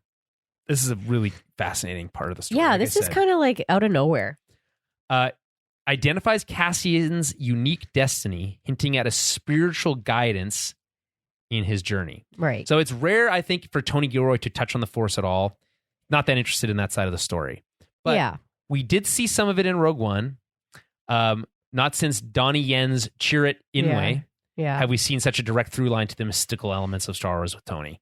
But he does, I think this is so expertly done. This idea of a Force healer, which is like a more commonly understood concept than the Jedi maybe at this stage, as being someone that's like Force sensitive, has abilities, wasn't trained necessarily outside of this healing concept. Yeah. Kind of a kook, right? But she can heal. Right. That I think it's important. Like, she is actually legit. Yeah. In this. Okay. So she's not just like a seer. No, she doesn't. She comes across, or like Andor sees her as like a charlatan.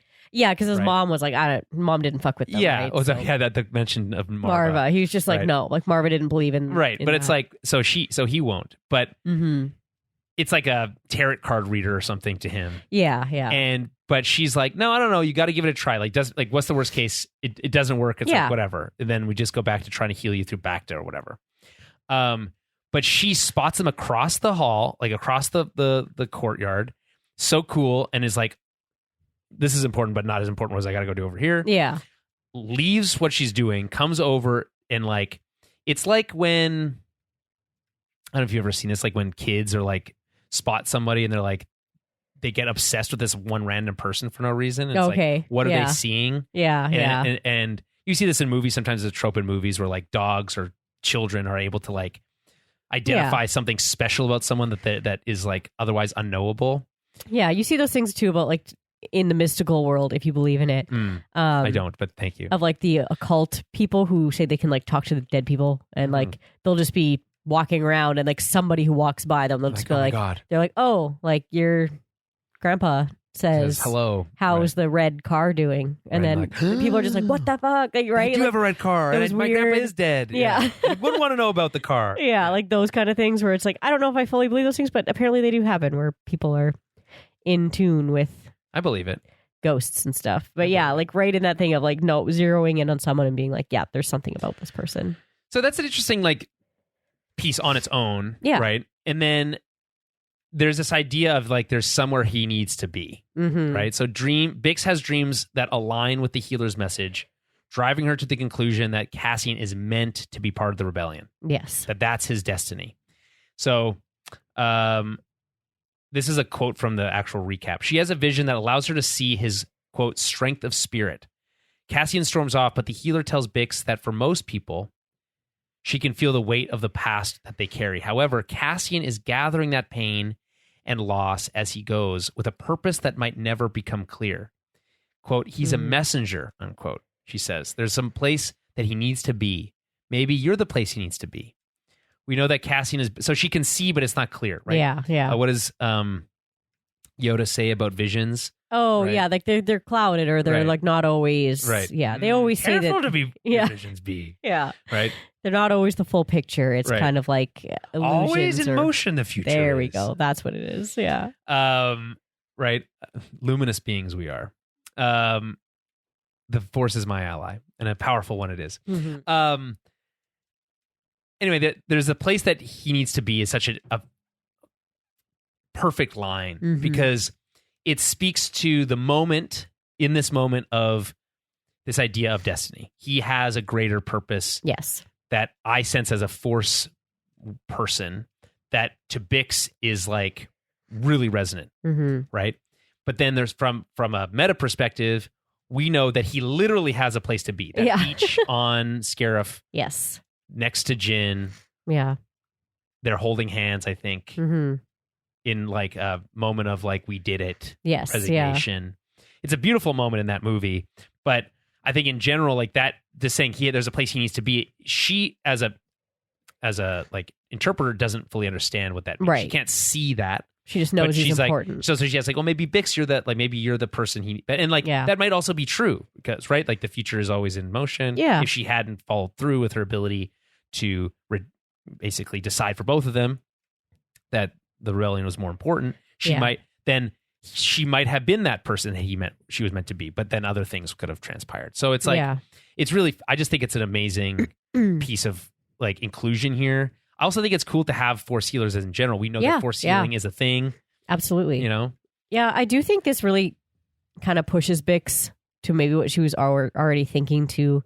Because I feel like Bix kind of has this underlying feeling that Cassian sometimes makes decisions about her. She says so last time, in the last arc. And not about the rebellion, and she needs him to stop that. Like, and it's more important for him to focus on the rebellion than to focus on keeping her safe or being with her.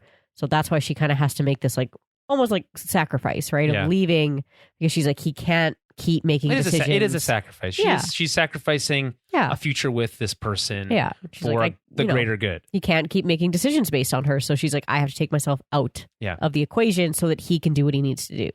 Right. So. Yeah, there's this line from Dan Gavazin here, the recapper.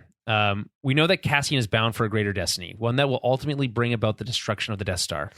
But this is the first indication that all of this might be in some way guided by the Force far earlier than Luke Skywalker's last-minute involvement. Yeah. Right? I think it's a great line. And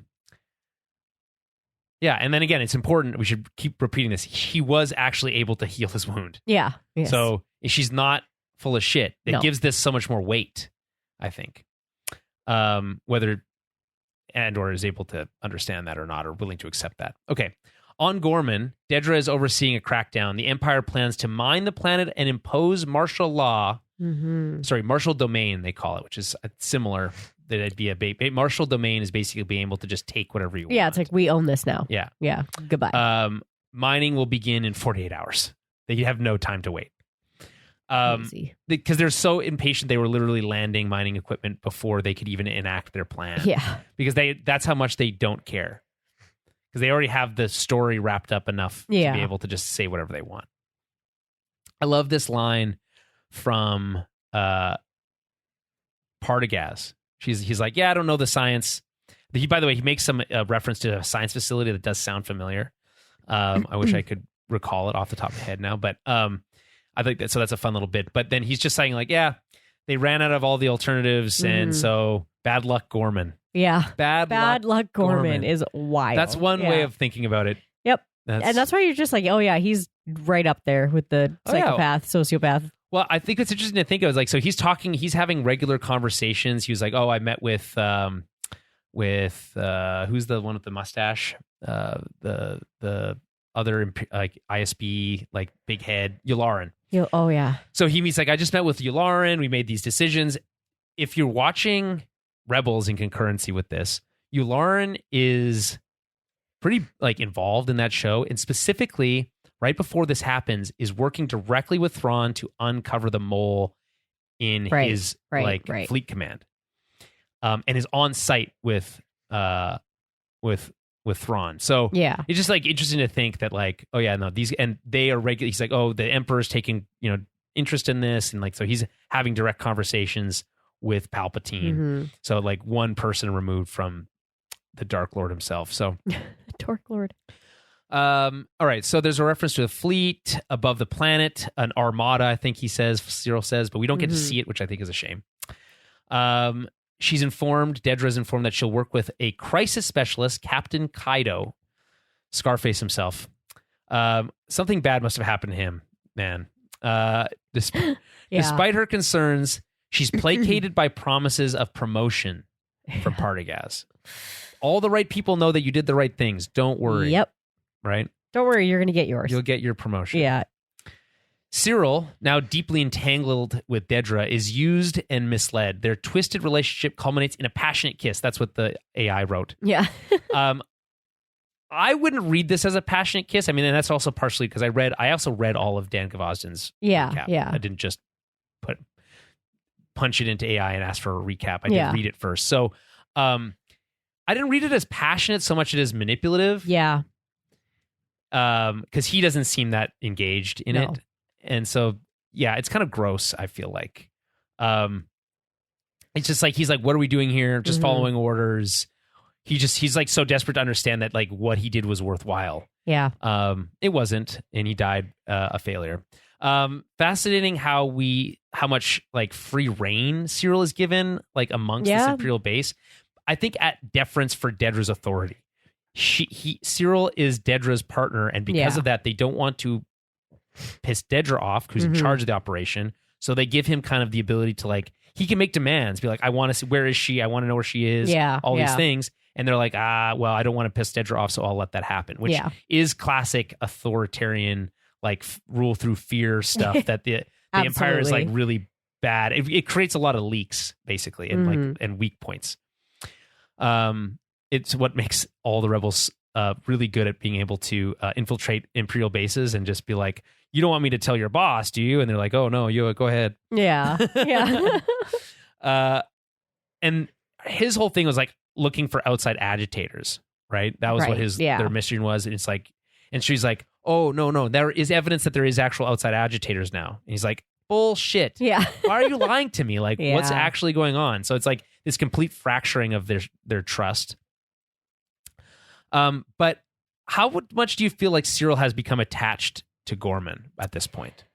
Yeah, I feel like like I said before, I think it's like a mix. It's a mix of him getting attached because he didn't think it was going to go this bad, and him not being trusted. So it's the mix of the anger from not being trusted. So that, do you think that pushes him into the arm? I think so. Like, plus a little bit of guilt, plus a little bit of like, what the hell? Like, this isn't what we were here for. We weren't here to like necessarily mess with these people. It was supposed to be a bigger thing. It was supposed to be about outside agitators, like others. It wasn't necessarily. Yeah, but I about think he's attached. Like, I think he clearly has feelings for Ryland's his daughter. Yeah. No, I think he definitely cares about these people because I don't think he ever thought that they would necessarily get hurt. He thought he was going to get bigger, badder guys higher up. Right. You guys are just pawns in my big game. And it was like, they don't really matter. You guys get it. I'm just trying to go after, like, when you use the small drug dealers to go after the big drug dealer. Right. But if you're a snitch, the smallest drug dealers still care. Yeah.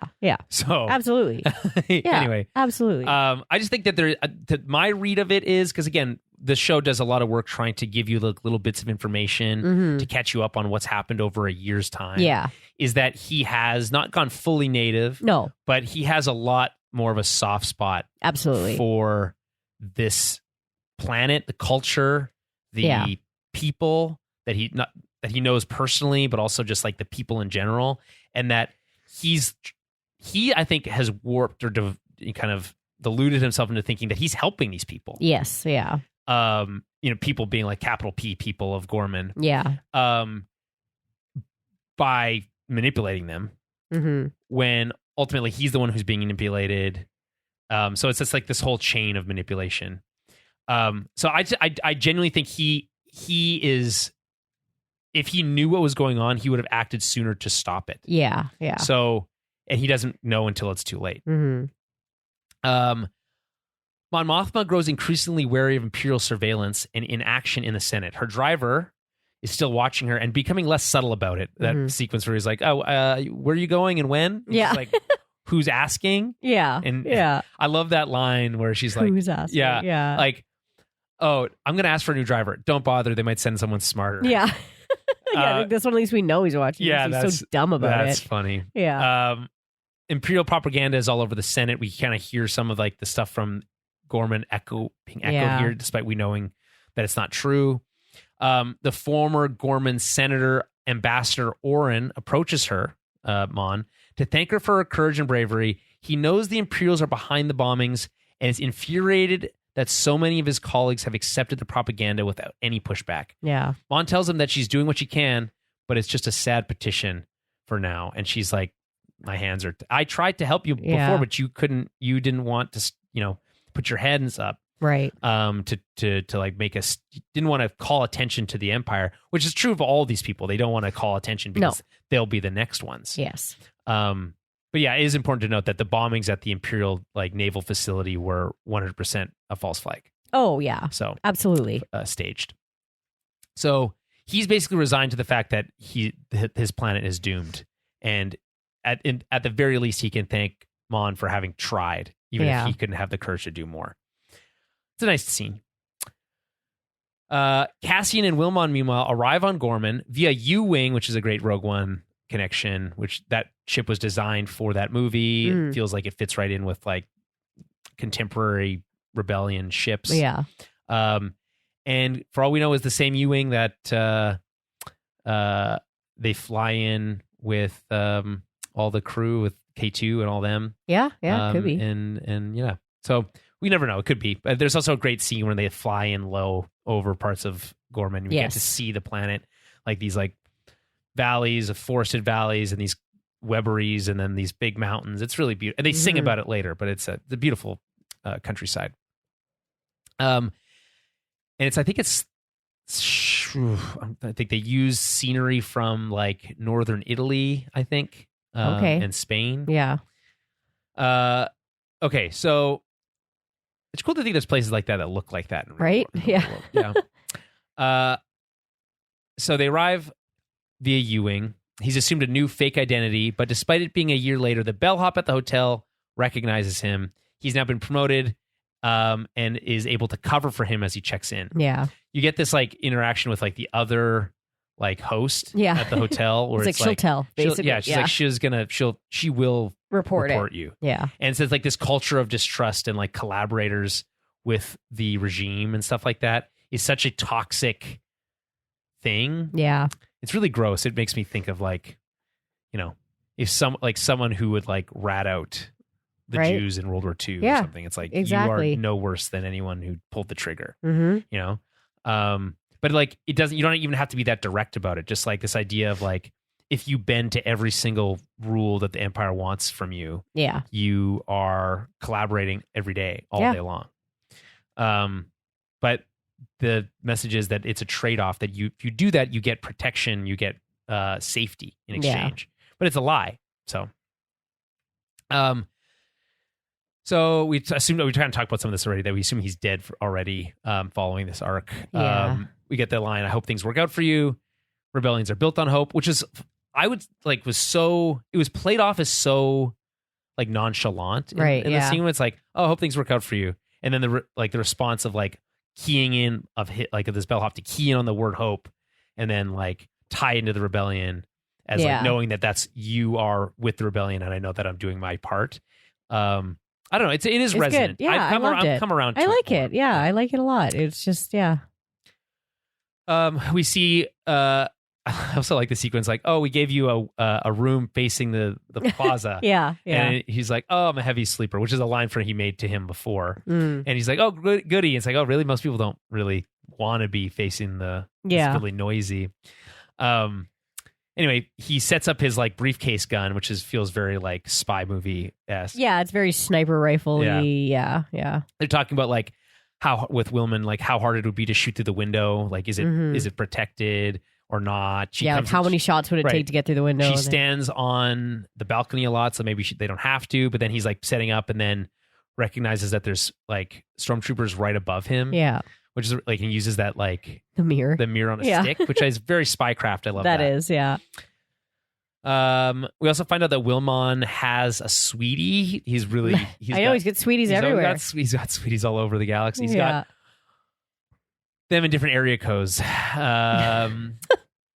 Anyway, there's a song about it. The Gorman front gathers, arguing about what to do. Caro argues for a peaceful protest, sensing that escalation will only lead them to getting killed. But there's arguments like that it's too late for peaceful protest, that they need to take action. And then there's this sentiment that like they're fighting amongst themselves, despite the fact that that's exactly what the Empire would want them to do. Exactly. It's kind of tragic. It is. It's because it's going to go bad for them. So like seeing their also they seem to know that it's going to go bad for them, right? Yeah, but they're like they've gone too far. They can't turn back now. This like sunk cost fallacy. Yeah, that like even if I wanted to, we have to do something. Yeah, they feel like they got to fight to the end at this point, right? So can't do nothing. A year ago, they're like, how would you feel if this is your planet? Right? Yeah. And so it's like, well, this is our planet. We have to make a stand. Exactly. Right. And like, I think Caro here has kind of like burned his reputation as being like, he was pro action, but now he's kind of being this like pacifist, and everyone's like, how can we take you seriously now? Yeah. You're not built for it. Yeah. Tensions build as Imperial forces stage a trap under the guise of a protest response. So it's really interesting, I think, seeing this dichotomy between the soldiers landing on Yavin, which saw at the beginning of the episode, and the ones landing on Gorman, the Imperial ones, at the end of the episode, right? Both are green in their own way, but one group is being brought into a larger narrative. The other one is being completely kept in the dark and put to use as bait. And fodder, basically. Yeah. Like they're just being brought in to cannon fodder. Yeah.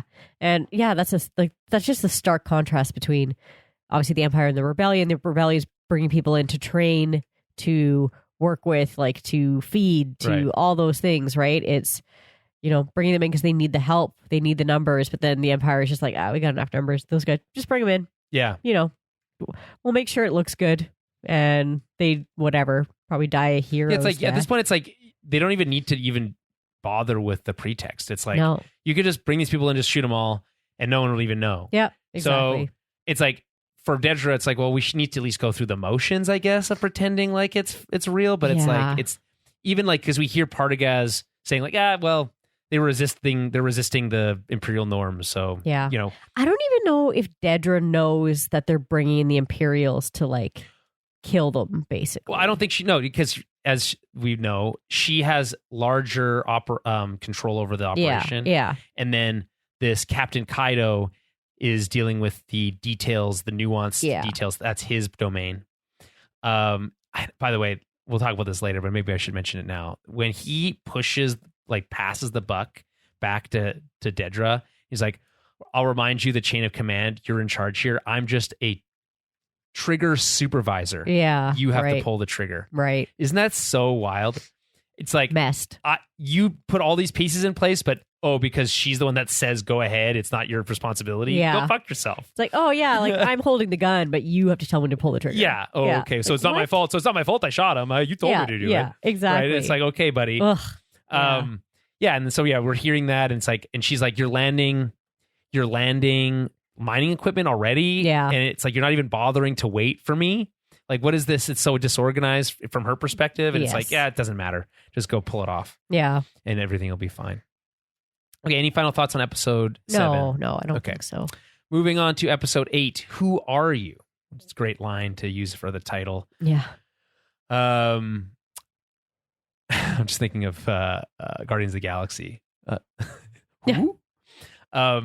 Beautiful establishing shot of Palmo, capital of Gorman, to open the episode. We've not seen the city from this angle before. I'm shocked they waited this long. Yeah. But another job in like establishing that sense of place. Turns out that the plaza that we've been spending all this time in is actually the top of a large hill, and that looks like a city that looks a lot like Paris, like these tight streets. Like tight streets. But like again, maybe some other combination of other cities in Europe that are built on a hill, unlike Paris, which is not.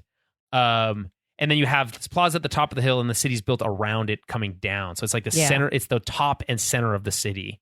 And then you see that the Imperial Plaza, or so the Imperial Armory is built, and it's like they built it in such a way that it's like taller than the tallest part of the city, which is already super tall. Yeah. Which is so unnecessary. Yeah.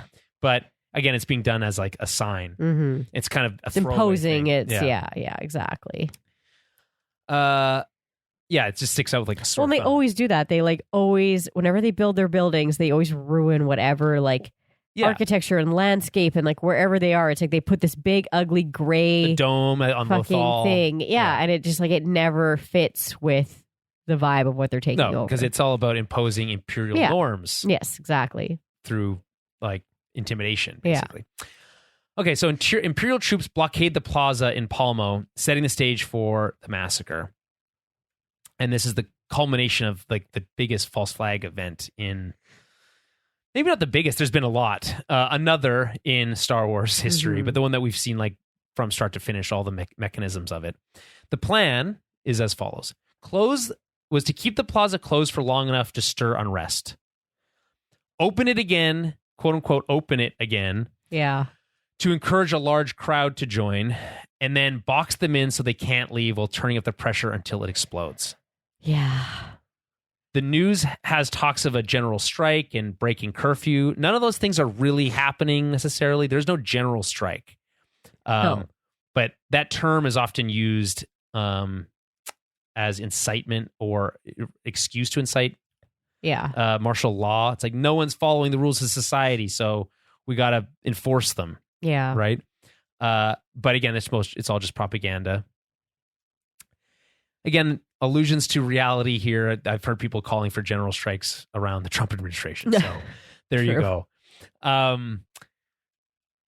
We haven't reached martial law phase yet, but I feel like it's only a matter of time, unfortunately. So that's sad.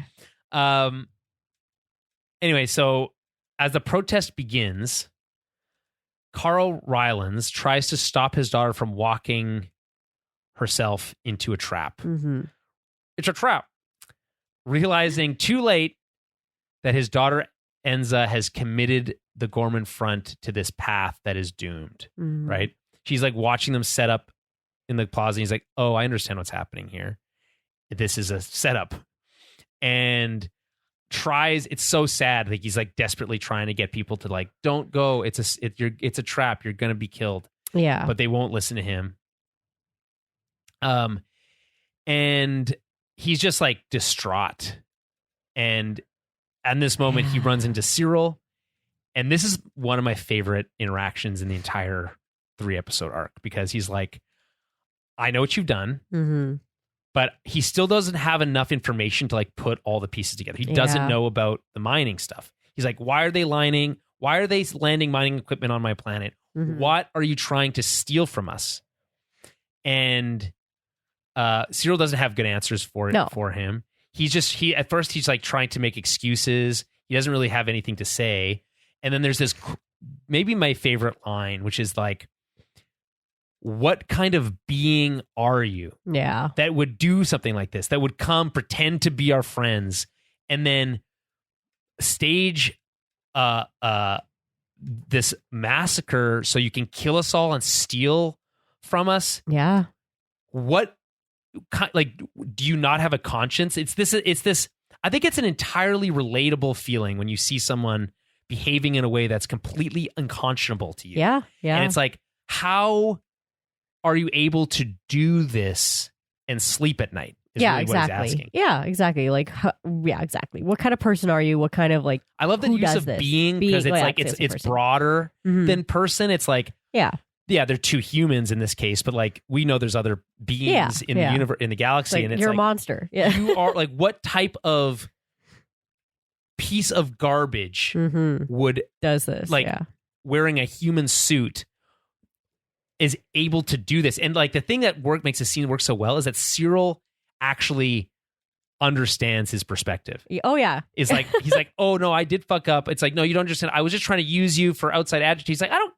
What do you? It's too late. It's too late for that now. Like it's in it. We're happening now. You are the worst of the worst. Yeah. And like I think it was important that someone told him that. Yeah.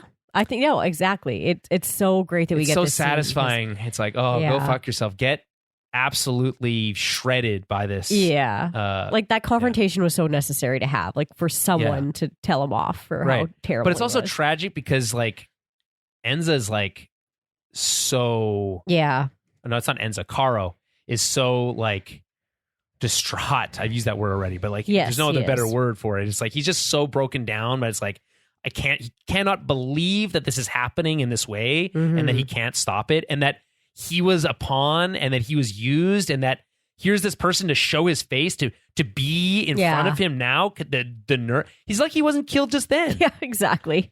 Just shot straight in the that's back. why him killing him later is like twice as satisfying. Yeah, it is. It's like, wow, yeah. You should have done that earlier. Yeah. Right? Anyway, so I like the crowd has these noisemakers. The little like horns. The little horns. Yeah. Yeah, it feels very European. And then they have this chant, "We are the Gore, the galaxy is watching." And it's like, boy, is that some loaded language, right? To the Empire, it's like, yeah, they're watching you all be they're seeing you, but not in the way that you want to be seen. Yeah. Right. As not as martyrs, but as agitators, as terrorists. Yeah. Right. And for the rebels, it is like, hey, look at these people who are being trampled. Right? Yeah. And in the name of the Empire. And so it's like, it's the same message from two different perspectives, and they want them to be seen. Both sides want it to be seen, but these people are cheering on their own demise. It's like, it's tragedy. It is. It's so. Cyril's moral conflict reaches a peak as he confronts Dedra about her deception and the Empire's intentions. Oh my god, he's like, what is it that you're not telling me? Yeah, that's like pretty. You can see she's scared. Like she's like, is this guy gonna kill me right now? Well, like, it's like, he's having a mental breakdown. Yeah.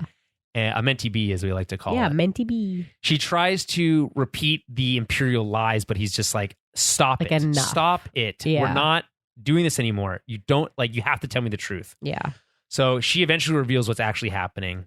She tries to suggest that if they just go along with it, they will be rewarded. So gross. And he's like, you didn't mind the promotions. And it's like that one line was just enough to be like, ugh. Yeah. For Cyril to be like, oh, he got the ick. Yeah. From that moment. Yeah. I mean, he should have had a long time ago, probably. It's kind of like, it's sad because he's like, at one point he saw her as this like, we're the same. We just want justice. Yeah. Yeah. To be like, there's just lawlessness, and I want justice. Yeah. We're both passionate about our jobs. Right. We both want the same thing. And it's like, you used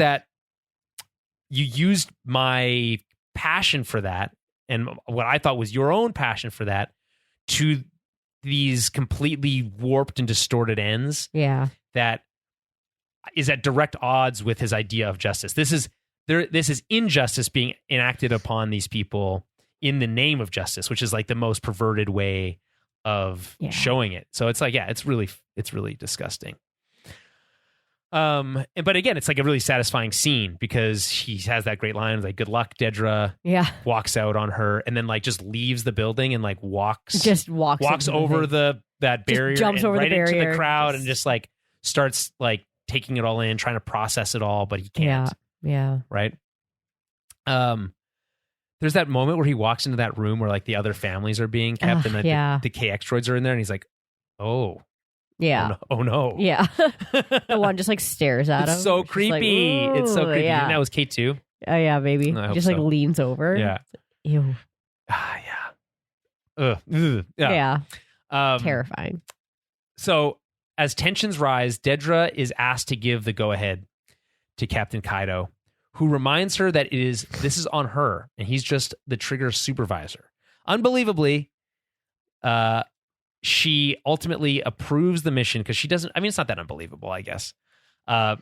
She is so far along. There's no way she's going to call it off. She can't. Yeah. Even if she tried to, it's like Kaido would just be like, okay, we'll just do it anyway, probably. He, as much as he acts like it's not my responsibility, I think he would have just been like, well, we've done all this work. We'll just, they're going to cause this to happen regardless of what we do. I'm just here to make sure it goes the way we want. Yeah. Right. So either you initiate it or they'll initiate it. It's beyond their control at that point. Mm-hmm. Once the mission starts, Kaido uses the inexperienced soldiers he brought in as bait and uses a squad of stormtroopers to close the protesters' exits. This is like number one, if you're a protester and your exits are blocked, fear. That's, it escalates immediately. This is why, generally speaking, when in like big, large scale protests, the goal is not to box them in. No. Because that's a disaster waiting to happen. Yeah. And in this case, it's like weaponized for this purpose. Yeah. It's like fish in a barrel, basically. Exactly. Outside, the crowd has begun singing a song. This is like in the Gorman language. It's their like national anthem, basically. This is what we learn in the behind the scenes stuff. Yeah. It's very pretty. It's a beautiful song. It talks about like enjoying their beautiful planet and like being on the highlands and in the valleys. And I feel like it also is like a little bit of a switch because it's like the We Are the Gore, the galaxy is watching feels a little more tense, feels a little more angry. Yeah. But this feels like softer, more passionate, a little bit more like passive. Like we're not aggressive. This is Karo coming through, his message coming through of peaceful protest. Peaceful protest, yeah. Like we're not aggressive. Like it's just like they're singing their national anthem and it's just like look at and they're still doing this to us. Yeah, exactly. Right? It's like we're not rioting, we're not screaming, we're not doing anything violent. We're just singing our song and it's still... and I love that it started by that like super French looking guy. Yeah. With like his like squished face. Squished face. Because he's appeared like a bunch of times. He's the guy he almost got basically part of the reason yes. what's her name was killed. Yeah. And he's like the one at the meetings earlier basically saying, look at this, look at what they made us do, and then he sings this, he starts the one that starts the singing it and then he's crying. Yeah. Yeah. I mean, the patriotism is coming through as like pure sadness. Like it's over. So yeah, it's really touching. And I think relatable. We also find out that Kaido has his own sniper up in above the... Oh, this part is the worst. Yeah, and so he aims this sniper at not the protesters, but his own soldiers to incite the riot, basically. Yeah, exactly. And then once that happens, once the shooting starts, I think this is shot like so crazily, like the way it's so perfectly put together, because you get these shots of like people just like standing at the barrier and then just like a soldier looking at him, just shooting him point blank. Yeah. It's like that person didn't do anything to you. No, but it's that panic. And that's exactly what happens, because it's like their guy gets shot. They don't know where the shot came from. So they're just shooting everyone now. Right. And like that guy gets shot off the monument. Yeah. Yeah. He's the first one. Yeah. Like that's, they're just, because that's the thing. All of a sudden these Imperials that are green are panicking. So they're just shooting everybody. Even the guy in charge who's like trying to maintain controls, like it's too late. And then obviously the rebels on that side are going to shoot back. Yeah. So it's like, it just, because there are rebels, because they've, and as Dedra points out in the first episode of this arc, they are armed now. Yeah. With weapons they stole from the Imperials. Right. Yeah. So they're like, we're counting on it because they want violence. We gave them guns. Yeah. And so, but I think to Dedra, she's like, well, that puts me in a lot of danger. And also, personally, but also like, it just creates like this powder keg situation. So there's weapons all over the courtyard. And once the shooting starts, like the craziest part for me is the stormtroopers on the stairs who are just like shooting into the crowd and just walking down the stairs. Yeah. Ugh. Yeah. And like if people are trying to leave and they're just shooting them as they try to leave, like shooting them back. It's like, it's wild. Yeah. It's terrible. It makes you think like the way this is shot, it's like, what would you do in this situation? And it's like, run for the nearest cover. Yeah. And, like, what do you do? It just that's a massacre. It's a genocide at that point. Like you're just like, There's that one guy like freaking out. He's like got a blaster, but he's like freaking out on the like he's oh, man, it's like right in the middle. Yeah. They tried to charge, but it's completely ineffective. Once the KX droids get released, it just gets even worse. There's that great sequence where he like kicks the barrier and is like into that girl. And she goes flying, and then he grabs Ryland's daughter, throws her, kills her. So she was doomed from the beginning. But like it's tragic. But like showing how deadly they are, it's like how strong scary. they are. Yeah, it's wild. Yeah. So I don't think they have guns. They don't need guns. No, they're just tossing people and killing them and throwing things. It's like just brute force. Which what makes that turning on K2 at the end much more like scary. Yeah, right? Definitely. So Cassian using the scope of his blaster. I love the using a scope as a little telescope. Yeah, telescope. Yeah. He tries to like peep on Dedra as this is all going on. It's crazy how he's just like maintains so much calm, right? Oh yeah. And he's like trying to stay off into the side in the shadows, and he's like waiting for his opportunity to like to take her out because that was his mission. Mm-hmm. But then, and he's about to. He gets he's got a shot lined up, but this is when Cyril spots him in the crowd after having his continued mental breakdown. Yeah, and we talked about it already, but it's like he just sees red. Yeah, because I think if he was thinking properly, he should be going for cover, not going to fight somebody. But anyway, he just sees red, and this ultimately costs him his life. Yeah, unknowingly though, he does save Dedra's life. Yeah, he does. He like trades his own life for saving Dedra's, and dooming his own in the process. We get the great line, "Who are you?" Yeah. After this absolute knockdown, drag him out brawl, which I think is like a refreshing action sequence for this show. It is, it was really great. But I just love it. You see him start to drop the blaster. Well, he just seems so defeated by that. Like that's all it took for him to be like. I think he would have picked it up and shot him. Probably, not that long after. So, what do you make of the line? "Who are you?" We talked about a bit already about it being like this power dynamic difference. But is there more to it in your opinion? Like, do you think Cassian knows who he is? Is that what you mean? No. I just think it has the weight to it of kind of how we mentioned before that in terms of Cyril, like Cassian was his number one wanted list, most hunted person at one point, and the true villain in his story. He's nothing to him. Yeah. Like it's just like it just doesn't matter, and it's like that loss of like what he thought he was. But it's not even just that. It's like he's not important to the Empire either. No, he's not important. That's the thing. He's not important to the Empire, and he's not important to the rebels. He's not important at all. So it's like, who are you? It's like disillusioned. Who are you to the Empire? Even no one. Right? Yeah. Who are you to me? And nobody. Right? Like it's like you're not good enough. Who are you to yourself? Which is the question that I think that Caro is posing him. It's like, what kind of being are you? Who are you? Yeah. Why would you do this? Right. Yeah.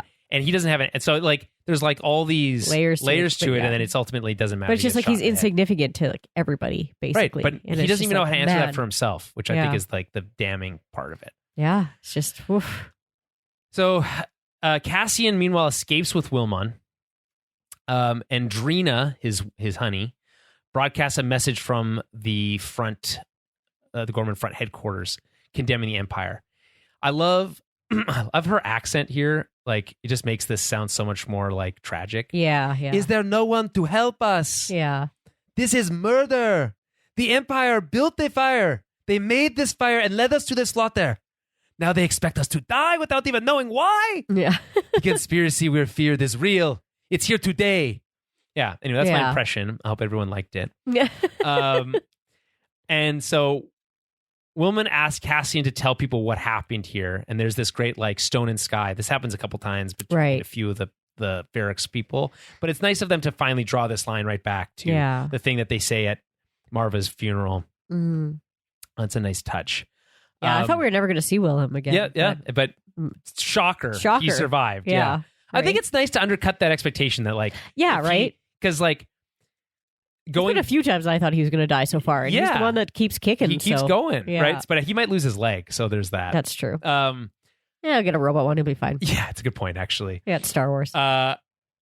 So he's like, you can't go back. It's too late. And he's like, I have to go back. I have to save my girlfriend. Yeah. And Cassian's like, oh God, you're such a bleeding heart. All Yeah. right. All right, you do what you have to do. But he's like, one more favor, help me load this asteroid body into this truck. Yeah. It's like, hold on, pick this up for me. Yeah. Let me get this guy in here. Yeah. I do like that little moment though. And then like Sam gets a little bit of redemption. Cinta's murderer, saving their lives. Yeah, because that's such a cool moment. Where he does save Cassian's life from. Yeah, that's true. Because he's like that KX droid's like coming down the street and like they're just shooting, nothing's doing anything, throwing people out of the way. Yeah, and just like right at the last moment, boom, crash for the truck. Great, cuts him in half. Yeah, yeah. And then so Andor's driving away. He's listening to this radio broadcast.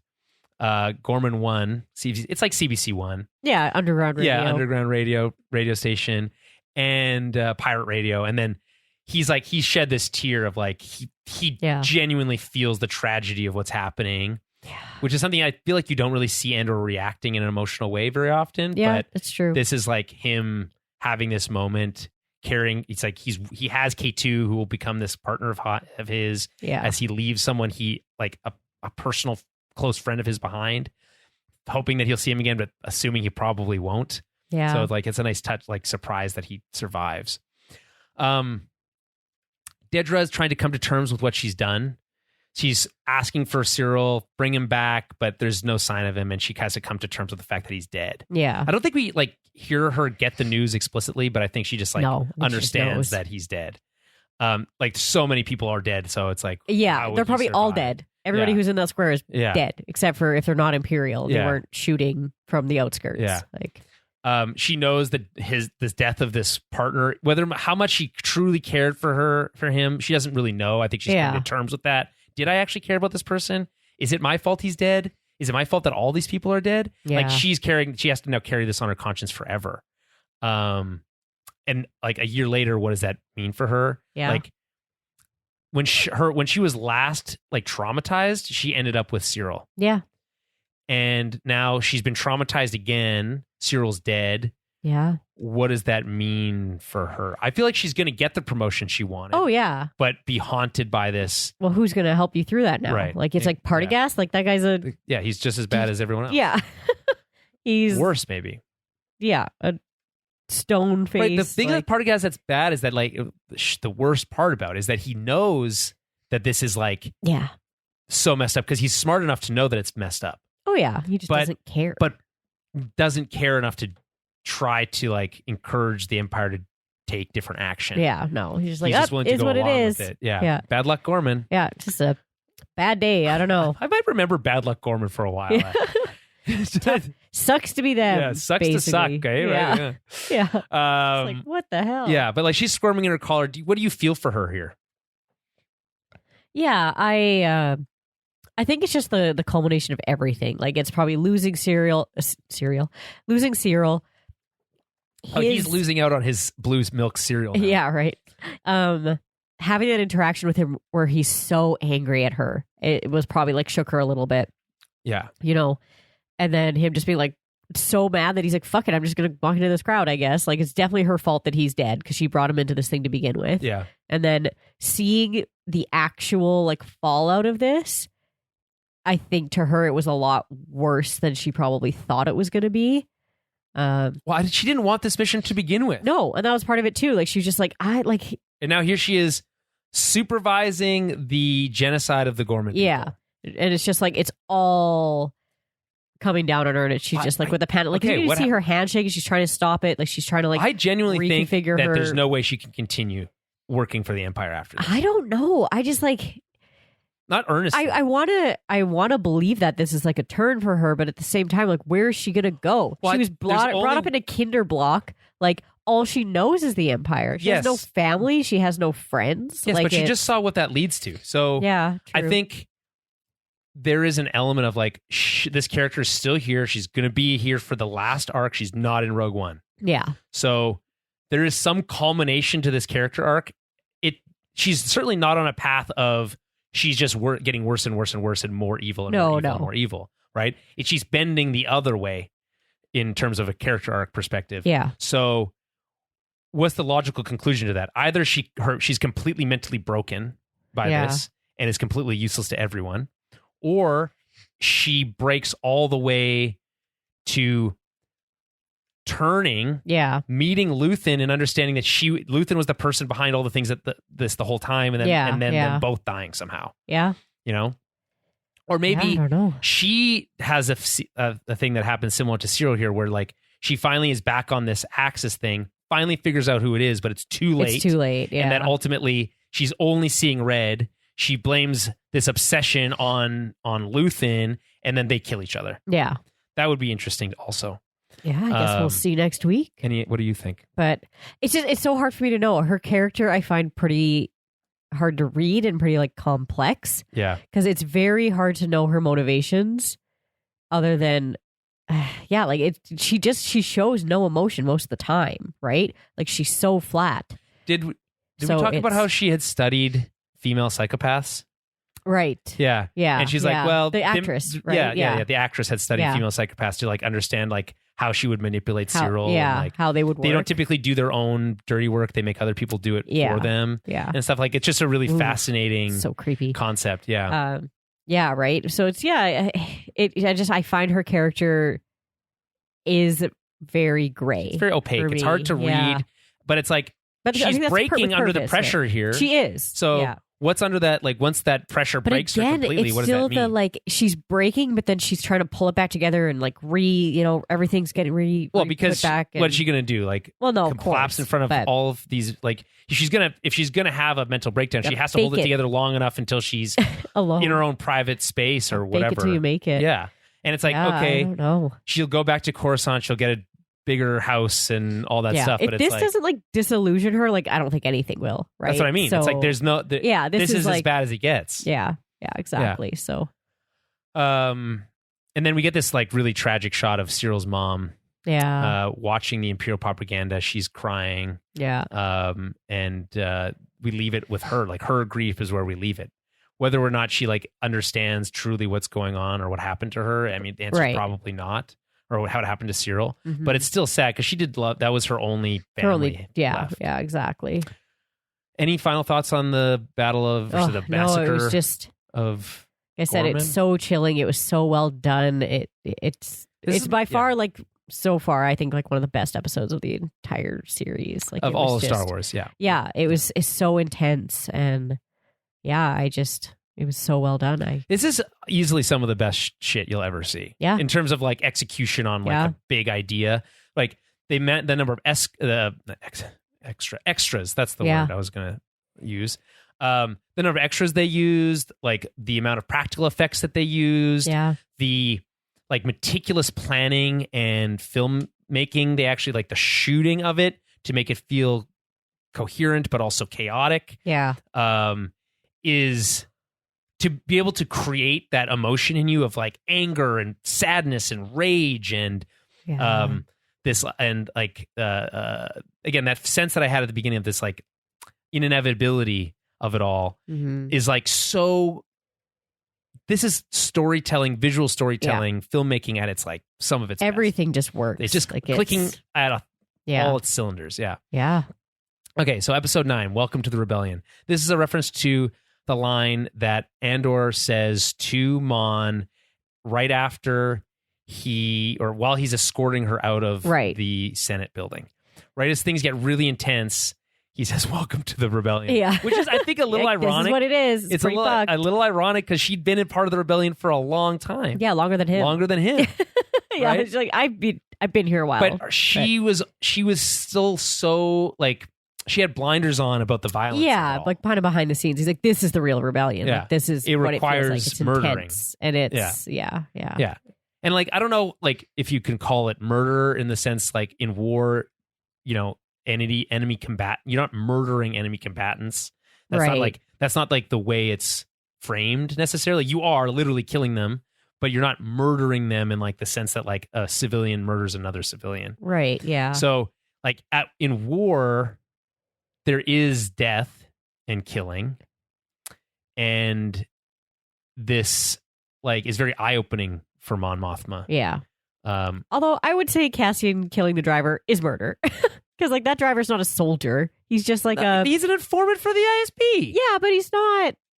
He's doesn't have a actively going to look for Mon Mothma so he can turn her in. Yeah, that's true. He's a rat, but he's not. I mean, if that's not a active member of. No, I'm not saying he's not an active member. It's just, yeah, I guess that's true. Like what? I was just following orders. Is that what's his excuse? Like, I don't know. Come on. He's a spy and he's shitty at it. He's a bad spy. Yeah. Yeah. Undercover operative, basically. Yeah. The episode opens with the Gorman anthem, what we heard being sung previously, a kind of fresh reminder of the death we just witnessed. Haunting kind of choral version. Ambassador Oren is arrested in the Senate. By the way, this is a completely, and I'm sure that the creators of the show aren't necessarily thinking about this when they're doing it, but the decision to make it raining on Coruscant in this moment is interesting. Okay. Because it's following a massacre and all that stuff, and it's like it certainly adds drama and tension when you add the rain. But the weather on Coruscant is entirely engineered. Oh. So I like to think of this idea of like, after like this big event, the Empire like makes it rain on Coruscant because or at least over the important parts of Coruscant because it like adds a sense of drama and doom to their whole thing. But I mean, from a meta perspective, it's like that was a decision they made from an artistic perspective because it added to the sense of trauma in the episode. Yeah. Whether they're thinking about the engineered weather or not is irrelevant. It's fun to think about that as a Star Wars nerd. Yeah. So Ambassador Oren is arrested in the Senate, signaling open repression by the Empire. He had no warrant, no charges, just arrested. It's almost like being shipped off without any due process is super bad, and that people should be more upset about that. Yeah, it's odd that usually that doesn't happen. It doesn't usually happen. You don't usually see that happen. Yeah. And that like to do so brazenly as like a government agency in direct, abuse of the Constitution or whatever citizens' rights should be like this massive wake up call for the people. But like they're so afraid, so there's nothing they can do. Yeah. Mon speaks with Bail Organa here, played by Benjamin Bratt. Trying to maintain her calm, but like largely failing at it. I think she's kind of cracking. Speaking of cracking under pressure, and like taking heed of Oren's warnings that they're all next. He says, "It's my people today. It's yours tomorrow. Remember this day. Remember Gorman," which couldn't be more true when you're talking about a scene that includes Bail Organa and the fate of Alderaan. Of Alderaan, yeah, it's. So that's pretty chilling stuff. Bail knows that they need to buy time for Yavin to get established. So he can't go with her following this speech. But he also knows that Mon Mothma can't wait anymore. She has to do this. And then doing so allows herself to take on this new role as leader of the public face of leader of the rebellion. So he's going to help facilitate her giving a speech because she's not really given time on the floor. So they're going to do this whole elaborate scheme later. And then the recap was asked this question, like posed this question. Does Bail providing a pathway for Mon to make the speech in open rebellion against the Emperor draw the ire of the Empire to Alderaan? Probably. Yeah. It's a non-zero factor, I think. Yeah. Like he's already kind of said to her that it was going to, like he couldn't leave, but, like, because even she says to him, like, I'm going to do this and leave, but like you have to stay. Like it's just as dangerous for you, right? Or more dangerous because you still have to stay here. So, yeah, absolutely. I think that I don't think they pick Alderaan like out of anything because Leia's from. They pick Alderaan because Leia's from. Yeah, Alderaan. But they know that Bail like. Yeah.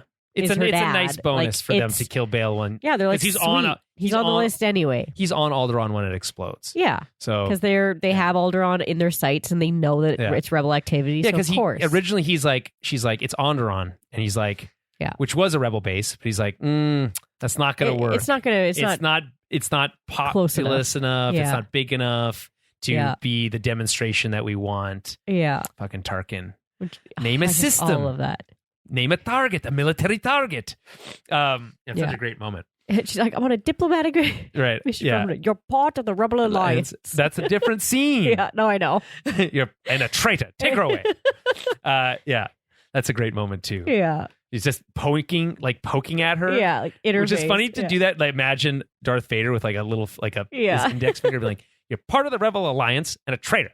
Yeah. It's also funny to think about the original line readings on set, which sound nothing like, obviously, Vader sounds like. Yeah. So it's like, yeah. But again, yeah, obviously, like, take her away. Alderaan as a whole is on their sites. They know there's rebel activity. So it's like a nice bonus double. It's a 2 birds, 1 stone situation. Yeah.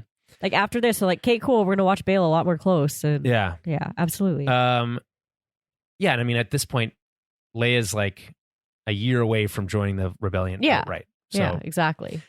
No, she's already part of it. She's already part of the rebellion, but like publicly she's already speaking. part of it. No, yes, yeah. Okay, so Cassian is posing as a journalist named Ronnie Guja. Yeah.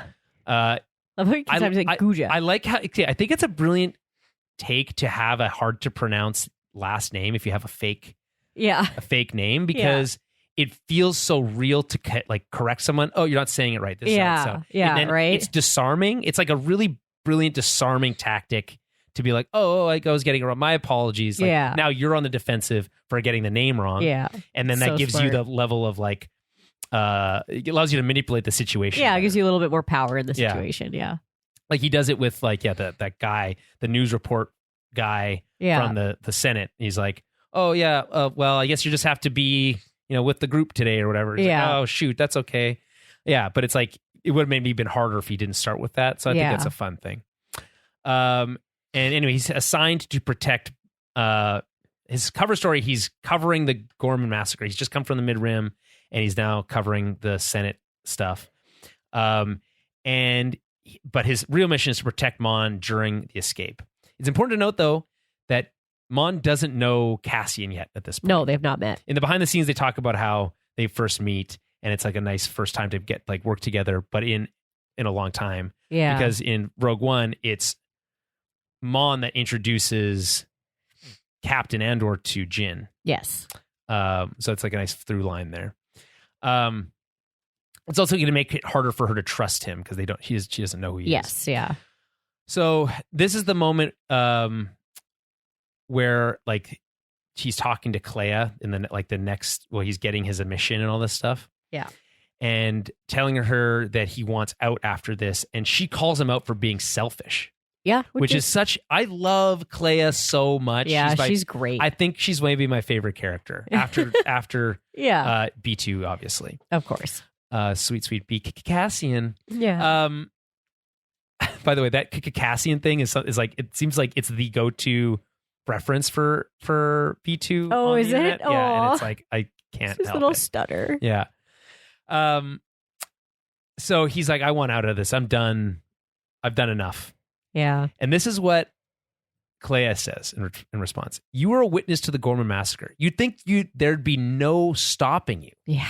The senator you'll be saving is about to risk everything, putting a voice to the atrocity you just survived. Mm-hmm. You tell her you're done. Yeah. While you're there. And then Clea scolds Cassian, but he just wants to have the ability to make his own decisions. And she says, quote, I thought that's what we were fighting for. Such a good line. Which is like, like a verbal slap across the face. You're like, wake the fuck up, you stupid, selfish son of a bitch. This is bigger than you and whatever the fuck that you think that you want to do. You're good at this. We need you. There are people making way bigger sacrifices than you're trying to make. Clea of all people is the perfect one to give that speech to him. Because it's like, she is a true believer. She's so pointed with it. It's so good. You're slipping. I love that line from season 1.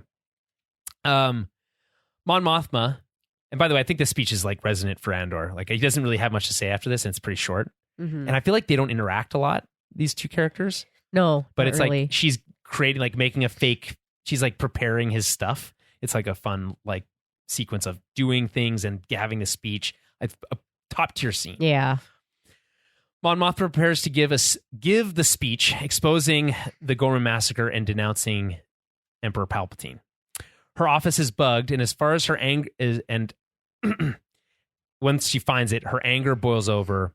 She smashes the listening device, tipping off the ISB to there being something wrong. I love how they're like scooting around being like, is that on our end? Is it on that? Like, I love that. That's true. It's fun. The like tech end of like them trying to figure out like what went wrong with the bug. Like, oh, is it our system? Like, they're just like, they don't think, oh, she found it and destroyed it is not even what on their I love like about first that thing. Is that when she destroys it, it's the first domino of the like suspense that we get that just ramps up further and further and further as this episode progresses, basically until they reach the safe house. Because exactly. Now the ISB is aware that something's wrong. That keeps escalating because they call in one of the supervisors that we know, that bald one. Yes. It calls in him and he's like, oh, as I'm off shift, he's like all cheery. And then all of a sudden that gets like more tense. Yeah. And that's that really cool command center set that they have. And so this just keeps progressing and progressing. But she knows that she can't write her speech practice. She's like, don't know if there's more listening devices. Right,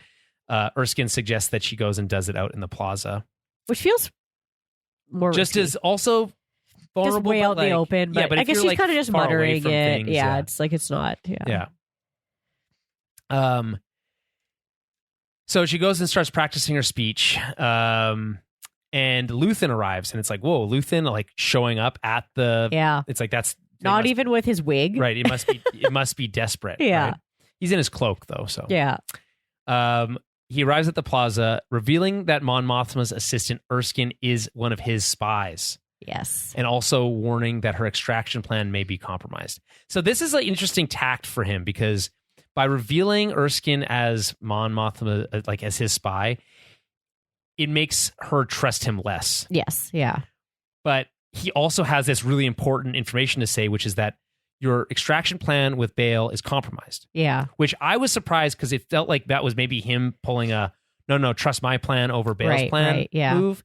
Like, is it really compromised, or maybe he's just taking extra precautions? Yeah. But then later we learn it actually is, and that's like crazy twist. Yeah. For me. Right? Yeah. I know. This whole thing where it's like he has to make her, like he has to show his cards a little bit of being deceitful with her so that she can kind of trust him more, or that she like understands how easy it is for a plant to be there. Yeah. Because he's like, yeah, like he's been anyone could be like, yeah, for 2 years, basically since the wedding. Since the wedding, yeah. Yeah, and she's like, she's pissed about this, but it's like at one hand, it's like she feels manipulated or whatever, but it's like, hey, wake up.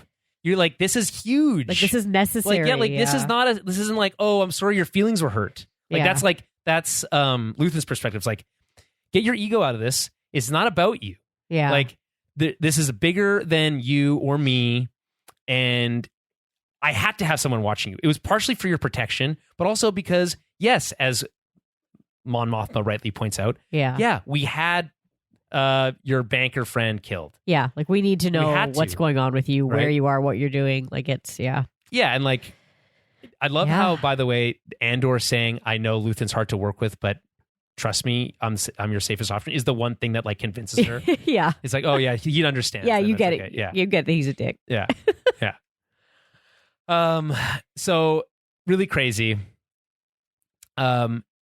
That reference to Take Colma. Do you remember Take Colma? It's like 2 years ago in the timeline. Yeah. And he's like, when is it? When am I going to be Tay in your story? Yeah. It's like, but if you truly understood the context, it's like, that's actually not your purpose here. No. So we would never have to do that to you unless you put us in a position where you were willing to expose everyone and everything we're doing. Yes. Yeah. Luthen then has a brief conversation with Cassian the next morning. Luthen's fate is, up in the air for this whole series, right? Yeah. But he has this sense of like, I am doomed. Yeah. I love how it echoes Saw's whole speech from last week. It's like, we won't live to see the return of the Republic. Right. Right. It echoes his speech from season 1 where he's doomed to never see the sunrise and all that stuff. Right. Yeah. And so he's like come to terms with this idea that, oh yeah, no, my fate is sealed, and so is yours, Cassian. When you signed up with me, we're tied to the same fate. But he has this like moment where he's like, you appear to me whenever I need you. There's something different about you. Yeah. And like that's why I trust you for this mission, the most important mission of the entire rebellion to this point, is because, and it's really fun to think about like his unrelenting trust in Cassian is what enables Mon Mothma to escape. So we have that episode of Rebels. Yeah. He's so important to this larger story. It's like wildly how important he is. Yeah. And sometimes that can be looked at as like, oh, that's lame. It's like, oh, that's classic prequel stuff. Yeah, right? They use it for everything, but it's like he's the best. But he's the best, and it's like, and then but because it thematically works so well to be like, he has this like fate to him. That too, and that it's seemingly recognized by Luthen that there's something more. Yeah. It's like all that plays into it in this like really satisfying way when we watch. It's like Rogue he's One. Special for a reason. He's not just lucky. Yeah, And it's like, I think it's an important speech because, like, again, he's like still like, I think I want out of this. By the way, he doesn't even give up on that even after all of this. He's like, I still want out. Yeah. Yeah, whatever. He comes around. It just takes Bix leaving him. Ugh, sad. Mon delivers a bold speech in the Senate. The Imperials cut the feed as she labels the massacre a genocide. Bail gives this great, like, little pump up speech. Tear the shit out of this place. Tear the shit out of this, yeah. Which, whatever. You can say that doesn't sound very Star Warsy, but it's a good line. And then I also love the two low-level techs who quote unquote fix the box that shuts down the Senate feed. Yeah. We fixed it. You have to use the codes. Yeah. That's protocol. Yeah. And it's like, are they actually like rebels working for Luthen or the bigger cell? I think so. Or are they just good working? I think the way they give each other a little give a little look. Yeah. It's like, no, they're in on it. I agree. They're in on it. That's my read on it too. Yeah. You could also read that they're just like people just trying to do their job. Yeah. You know? Yeah. But no, like the way that they're superior flipping out. And they're just like, yeah, idiot. I fixed it. Yeah. We were on to you this whole time. Yeah. Yeah. I love how flustered that guy is. Too. Oh, he's just running around like a sweaty rat. I know. Like I hate him. I hate him so much. He reminds me of Dr. Gorman. Yeah. Dr. Just losing his mind. That's not his name. Dr. Gorst. Yeah. I also really appreciate the bureaucratic web that Bail spins here. And then he uses his this like emergency that the Empire's against them to give Mon her speech. You keep saying how much of an emergency this is. Right, no one said it wasn't an emergency. Right. Like, let me invoke this rare clause, right? Which they probably got rid of immediately. Yeah. There's like, that's never allowed to be used again. The filibuster's we're only allowed to use the filibuster. Yeah. You're not allowed to use the filibuster. Right? Like that's Yeah. So any thoughts on the speech itself? It's great. It's especially kind of seeing some of that behind the scenes stuff about how it's like she's actually just giving that speech to like an empty space. Well, it's not empty. She's on a green screen. Yeah, but like, it feels like, I don't know, like I'm so impressed with actors when they're able to like convey such passion. Yeah. In those kind of like the practical way of having to do it, but in a sense though, it's not that different from the actual speech because the people in the Senate aren't listening. Yeah, they're not listening. But no, it's so passionate, and like the way she basically like calls the Emperor a monster, and like that it's and they're hiding the truth, and like it's so passionate and it's so risky.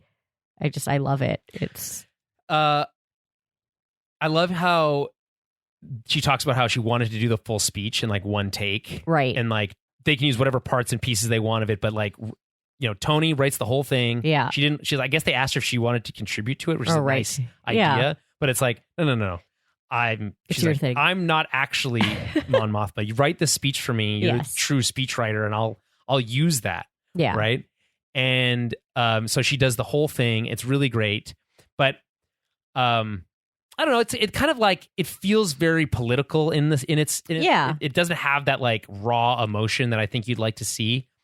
But that's her job, so it's like okay, it is what it is. It all leads up to this moment, and then everything after this is like pure adrenaline. So there is some confusion about this bouncing around the internet. Given what I read, there's like this EW article about why they changed canon, et cetera, et cetera.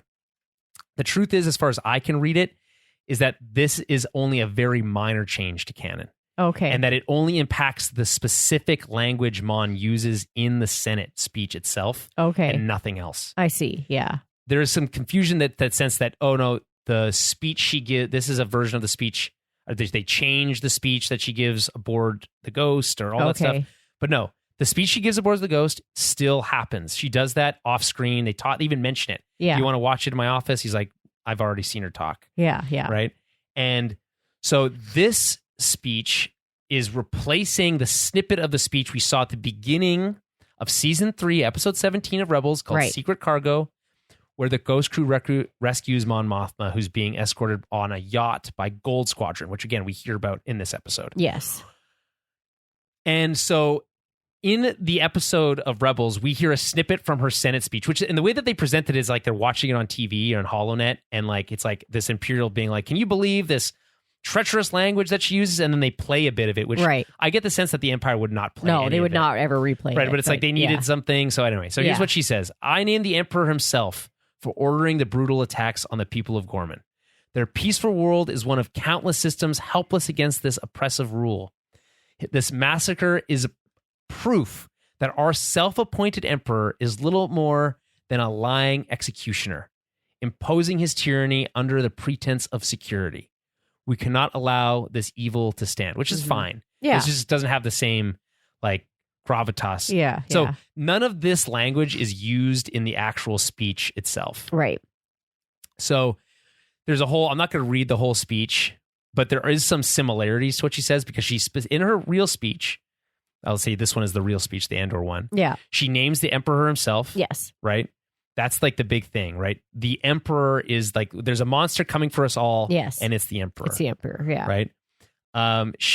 They add language here about the death of truth. Yeah. And this gap between what we know to be true and what they're telling us. Yeah. And how that is the ultimate success of evil. I love how she says it has become an abyss. An abyss. It's so wide. Yeah. And like, again, could not be more resonant to today. It's crazy.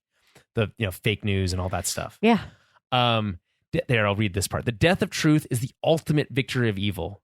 When truth leaves us, when we let it slip away, when it is ripped away from our hands, we become vulnerable to the appetite of whatever monster screams the loudest. This chamber holds the truth was finally lost. This chamber's hold on the truth was finally lost on the Gorman Plaza. What took place yesterday, what happened yesterday on Gorman, was unprovoked genocide. Yes, genocide. And that truth has been exiled from this chamber. And the monster screaming the loudest, the monster we've helped create, the monster who will come for us all soon enough, is Emperor Palpatine." So we get his actual name here too, which is great. And yeah, I mean, it's a very similar message. It's a lot hard, like more pointed, the use of the term genocide, this talk of evil and death of truth and rejecting truth. It's great. It's really great stuff. Really like seeing it. There's an interview with EW where they talk with Tony Gilroy. He says, quote, "We are hijacking canon. In canon, she's rescued by the Gold Squadron, and the speech that they gave in the cartoon, which was a canonical show." Yeah. And Andor writer Dan Gilroy was like, "Do I have to stick to that fucking speech?" Which is really funny. So in a sneaky way, we're minimizing what they did in Star Wars Rebels, but we're keeping it consistent. Yeah. We're just saying you don't really know the whole story of what happened. So I don't think even that quote alone tells me that I don't think even Tony understands fully the context of the change they made to canon here. Yeah. Mon Mothma still makes a speech aboard the Ghost. Yes. After being rescued by Gold Squadron. That still happens. Nothing's changed there. They even allude to it later. Yeah. But we don't see it. We don't need to see it because we can go watch it somewhere else. And part of me was like, I would have liked to have like heard it though, like in the background, piece of it, or a piece of it, just to really create that cohesion. And part of me was like, I really wanted that snippet to be in part in her speech. I see what you mean. To really kind of make it feel cohesive. Yeah. But I'm also okay with it not being exactly that. When you have such a great scriptwriter like Tony Gilroy, it's like, let him just cook and like do the whole speech, do the whole thing. It doesn't have to be, it's like we got the gist of it in the cartoon, and it's like, just like the animation style in Rebels leaves a lot to be desired. Maybe there's still some detail that is lost. And right. I do understand that it's like not everybody watches. Not everyone watches the cartoons. The cartoons. So it's like, there are people who might be super hardcore about it that don't love that. But isn't it funny to think that no one's ever seen Rebels before is going to go watch this episode probably and be like, this is the next moment. Yeah. And feel, I think probably mostly let down because that episode is fun as it is like 30%, 45% like TIE fighter Y-wing encounter, and it's like not that interesting in my opinion. Yeah. And like, and then you've got this like a little bit of like intrigue with Thrawn and Price and like and all that, but like it's like very minimal, and like the Mon Mothma stuff basically like bookends that episode. So it's not a great episode in my opinion, but it's fun to think about it in concession. Yeah. But and like as someone who likes Rebels and watches it all the time, like I'm not upset about it, but I do get what you mean. It would have been fun. It would have been a fun thing. To like whatever, add a little bit of it. This feels like one of those moments where Tony Gilroy is like actively, as someone who like when someone wants something more from me, I want to give it to them less. Like that's like a inert reaction that I have. Yeah, like he's just like, I don't want to deal with someone else's crappy cartoon like, I don't script. It's like this fucking speech, blah blah blah. Yeah. It's just him being like this little act of his own little rebellion. In the show, which is like, I'm gonna rewrite it. And that's Dan Gilroy that ultimately writes that, but with his brother. So it's like, so who would have written the other one? Oh, I mean, what? Who? Dave Filoni? Could have been Filoni. Could have been one of his writers. Yeah, I mean, we can go look and see. No, it's fine. Who actually wrote it? I mean, I mean, I don't know. Ultimately, someone who doesn't have the same level of like depth on that. But I don't know. Ultimately, it's fine. Not to shit on that writer. No, it's just not. It's just not the same. And it's like, again, this is a show for adults, quote unquote. Yeah. So that speech, I don't think would have had the same impact. If anything, they can just take a clip of this one and they could pose it into Rebels. I would love it if they remade Rebels with the Clone Wars look and made some slight tweaks to align just with retcon canon. it. Yeah. So that's the one lore-y back end piece that I thought was interesting, but anyway, we'll move on. Cassian rescues Mon as ISB agents attempt to sabotage the escape.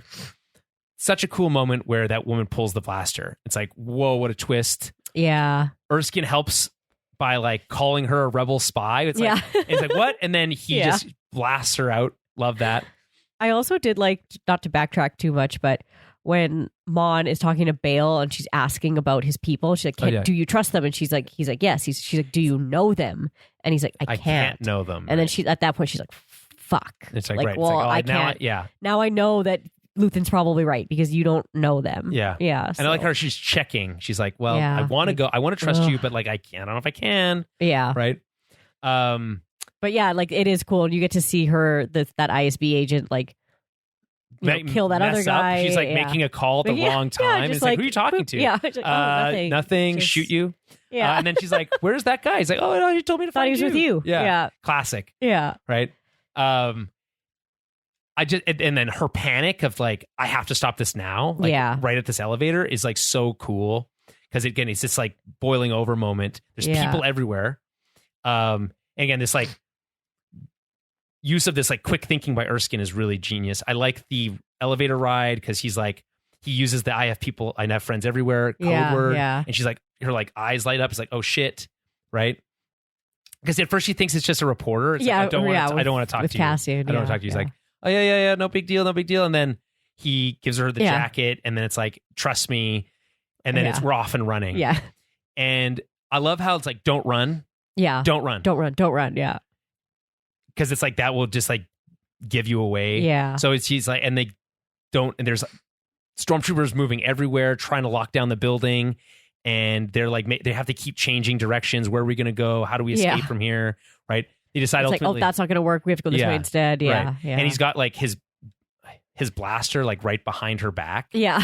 Right. He just keeps switching it. I feel like when people run by, he puts it behind his back, but then he'll switch it back to the front. It's Yeah. There's nothing more sketchy than seeing someone walk by with one hand behind their back. Yeah. Anyway, so this sequence is some of the most exciting things I've ever seen on television. It's just so thrilling to watch this. Yeah. Foot chase. That's also very Bourne, by the way. Bourne is very foot chase heavy. So the pair flee Coruscant, and after shooting his driver, having this cool peel out moment as they fly out, and they meet at Cassian's old apartment, or I guess Luthen's safe house. Yeah. I love the moment where they have this like quiet moment after all the tension's been released, and it's like, oh, you know this place, Yeah. right? Yeah. She can see him just walking around the kitchen getting Right. stuff. Yeah. Yeah. And like, so what do you think she's like clocking here? Is this like understanding him as more of a person, or like what's she? I think, figuring out? just as like comfortability and like that this is a safe house. This is like it's something well established too. And Right, that she can relax a He's moment. well established Right. in this rebellion too, right? But- Another layer of but- trust for this person. Yeah, exactly. I don't know why that would necessarily give you more trust, but I guess like seeing someone calm Yeah, and relaxed in a situation that's this stressful definitely. would be soothing. You're like, right? okay, I'm down to trust my life with you, I Right, guess. like 'cause- you aren't just a fly by your seat your pants kind of No, guy. no. You had a plan. You've been here. You know where we are, and you know we're safe. Okay, yeah, I'm all right. Then Willman's there. yeah. He's hurt, and I know. I his was like, honey. whoa, they're both alive. I know. Yeah. I was like so surprised. I was like, oh, And they're then- dead. oh for shit! sure. And I was like, and then I was like, oh no, he's not going to make it back to the Mm, medics. On that would be the tragic. Oh, he got all the way back to Yavin, Yeah. but then didn't make it. didn't make it. Yeah. But no, that's not even that happens. So No, he'll like, probably get a robot leg. yeah. next Or year. we'll find out he didn't make it. I guess. I don't Yeah. know. It sucked to lose him off screen though. At this point. Yeah. They tell us that Gold Squadron's going to take the lead from here because they want to like kind of like create a narrative. Yes. So now I like this idea that like they were working in the shadows, and now that the rebellion can be more out in the open, it requires their own propaganda. Yes. So, interesting reflection of what the Empire is doing, Yeah. and it's like they're saying it to Cassian. It's almost like, oh, you're not going to get the credit for this, and it's like I don't think Cassian gives a shit. He's like, no, I don't care. Like, No, I it's don't like, care about that good. at all. One less thing I have to do. Yeah. I'm out anyway. Yeah. And then she's thanking him. Mon's thanking him, like, how do I repay you? Just make it worth it.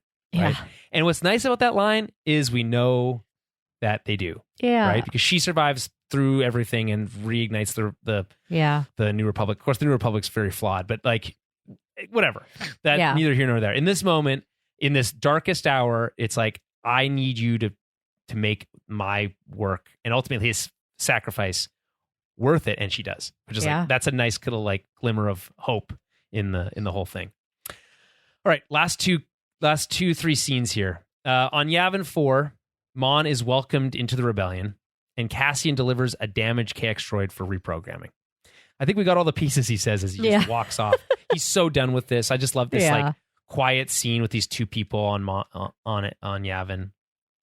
The details here, though, are really amazing because as Willman is immediately escorted out by medics, like the fact that they have like a whole medic team already, it's like, it makes you really feel like you're part of this bigger thing. But they're wearing those medic armbands, and the like cross, the Star Wars medic cross, is a very specific logo that is used in video games all the time to mean like health packs and stuff like that. Oh, okay. Yeah. And they're wearing that on their arm. Oh, I like that. Which is like a really fun. It's like they didn't have to include that. The fact that they're okay, if you're going to have medics, if they're going to be wearing something, they should have that emblem. Which is something that Lucasfilm would know. But again, it's like that's a really cool thing. Yeah, so, that's a good detail. Yeah. Cassian tells Bix he wants to run away with her, but she leaves him a message saying she believes in his purpose with the rebellion more. Where do you think she went? By the way, I don't know. Maybe she went back to get B. Oh yeah, maybe. Probably not. I would be surprised. Maybe just swoops in, pick him up, take off. You know what? It does warm my heart to think that Bix and B2 are together. Yeah. Be nice. Oh my God. 100%. Yeah. Okay. That fills my heart. Anyway, he mentions that there's like other places that are safe still in the galaxy. Yeah. The first place I thought of was Pabu.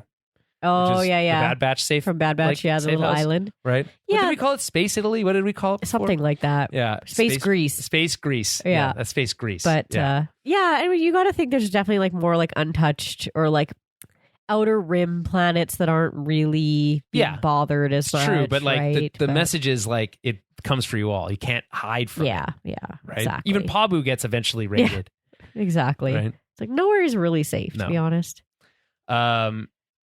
Anyway, this is the whole thing where he thinks he's only been lucky. He's like, I think my luck's running out. I don't want to take any more risks. But the truth is, it's kind of he's kind of not wrong. It's like he only has a few more years before he dies doing something important. Yes, but his luck does run out there.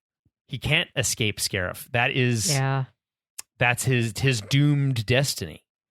And you can look at it as doomed in the sense that he dies, but like his actions are so important that maybe it's not doom necessarily. I don't know how you want to look at it.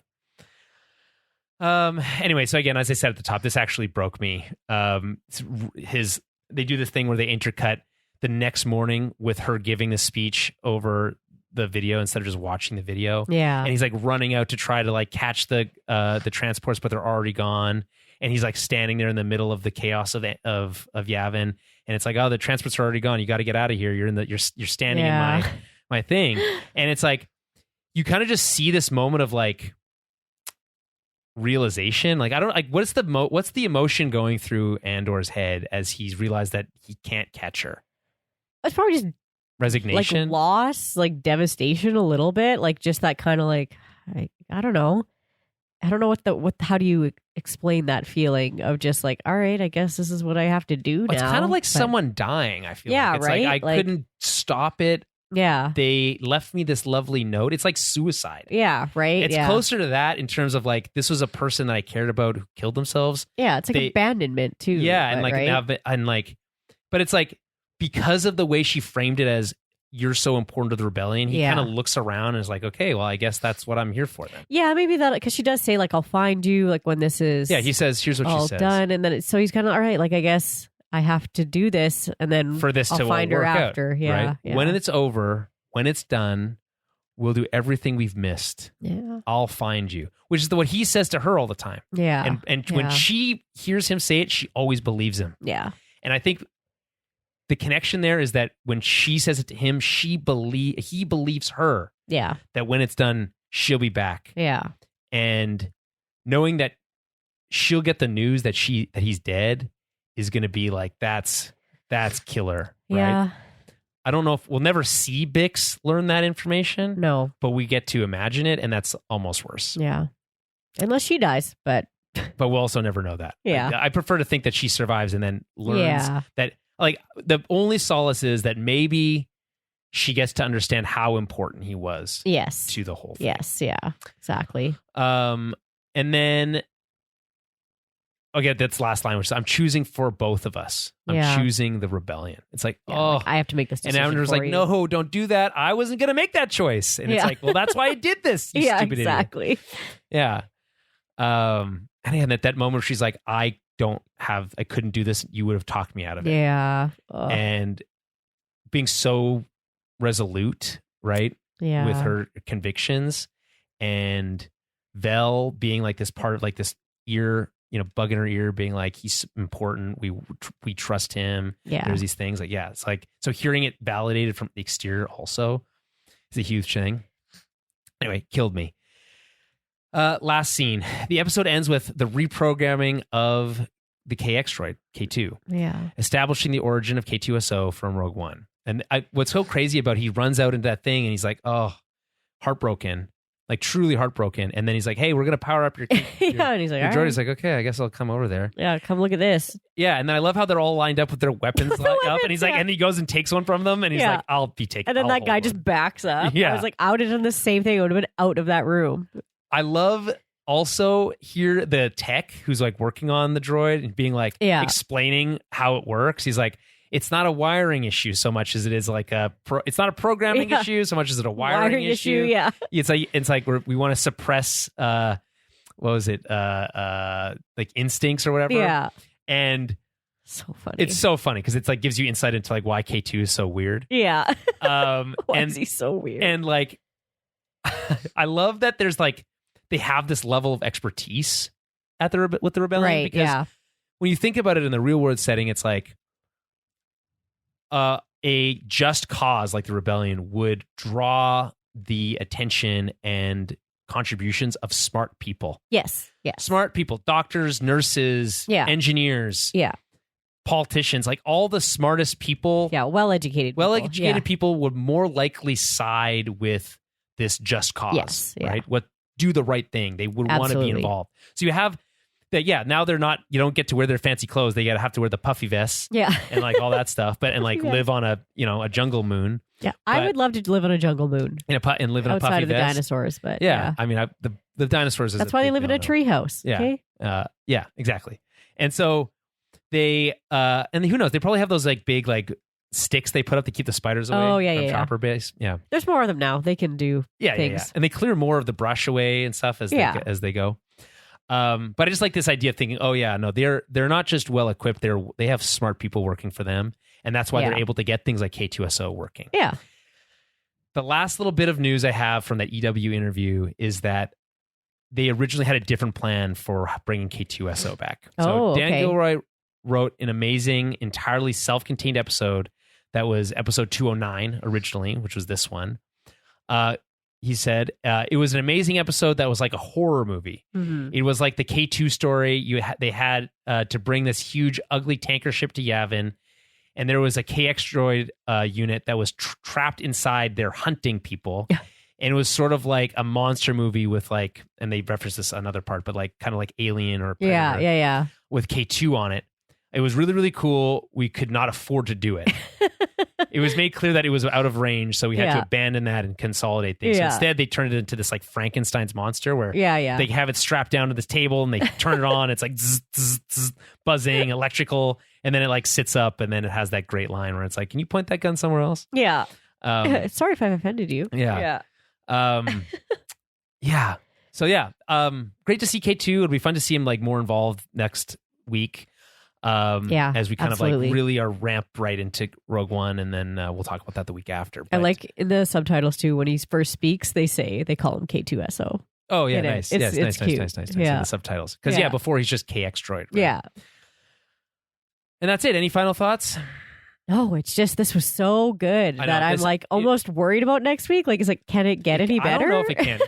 In history of television, the penultimate episodes are sometimes the best ones. Which is weird because it's like they're not penultimate.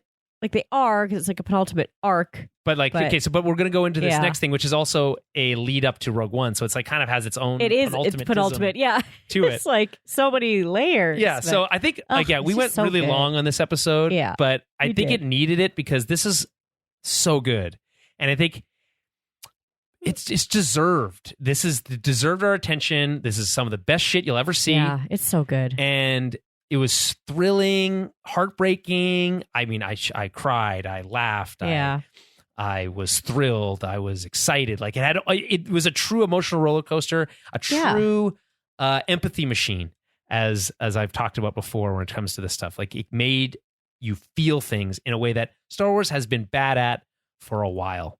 So kudos to this this series, but these 3 episodes in particular. And for me, particularly, my favorite is episode 9. Episode 8, I think, is most people's favorite, but for me, it's episode 9. And which is rare because I hate an episode 9, if you know what I mean. Yeah, we know. God, I'm going to get you a bell. Yeah, and I'm going to lose my voice here right away. So on that lovely note, thank you everyone who tuned in to us live. We'll be back next week to do this again. I think Thursday next week we should be able to do it. Or sorry, Wednesday next week. We should be able to do it on time. But stay tuned for any changes to that. Otherwise, I recommend go watching this again to get ready. Yeah. And may the Force be with you.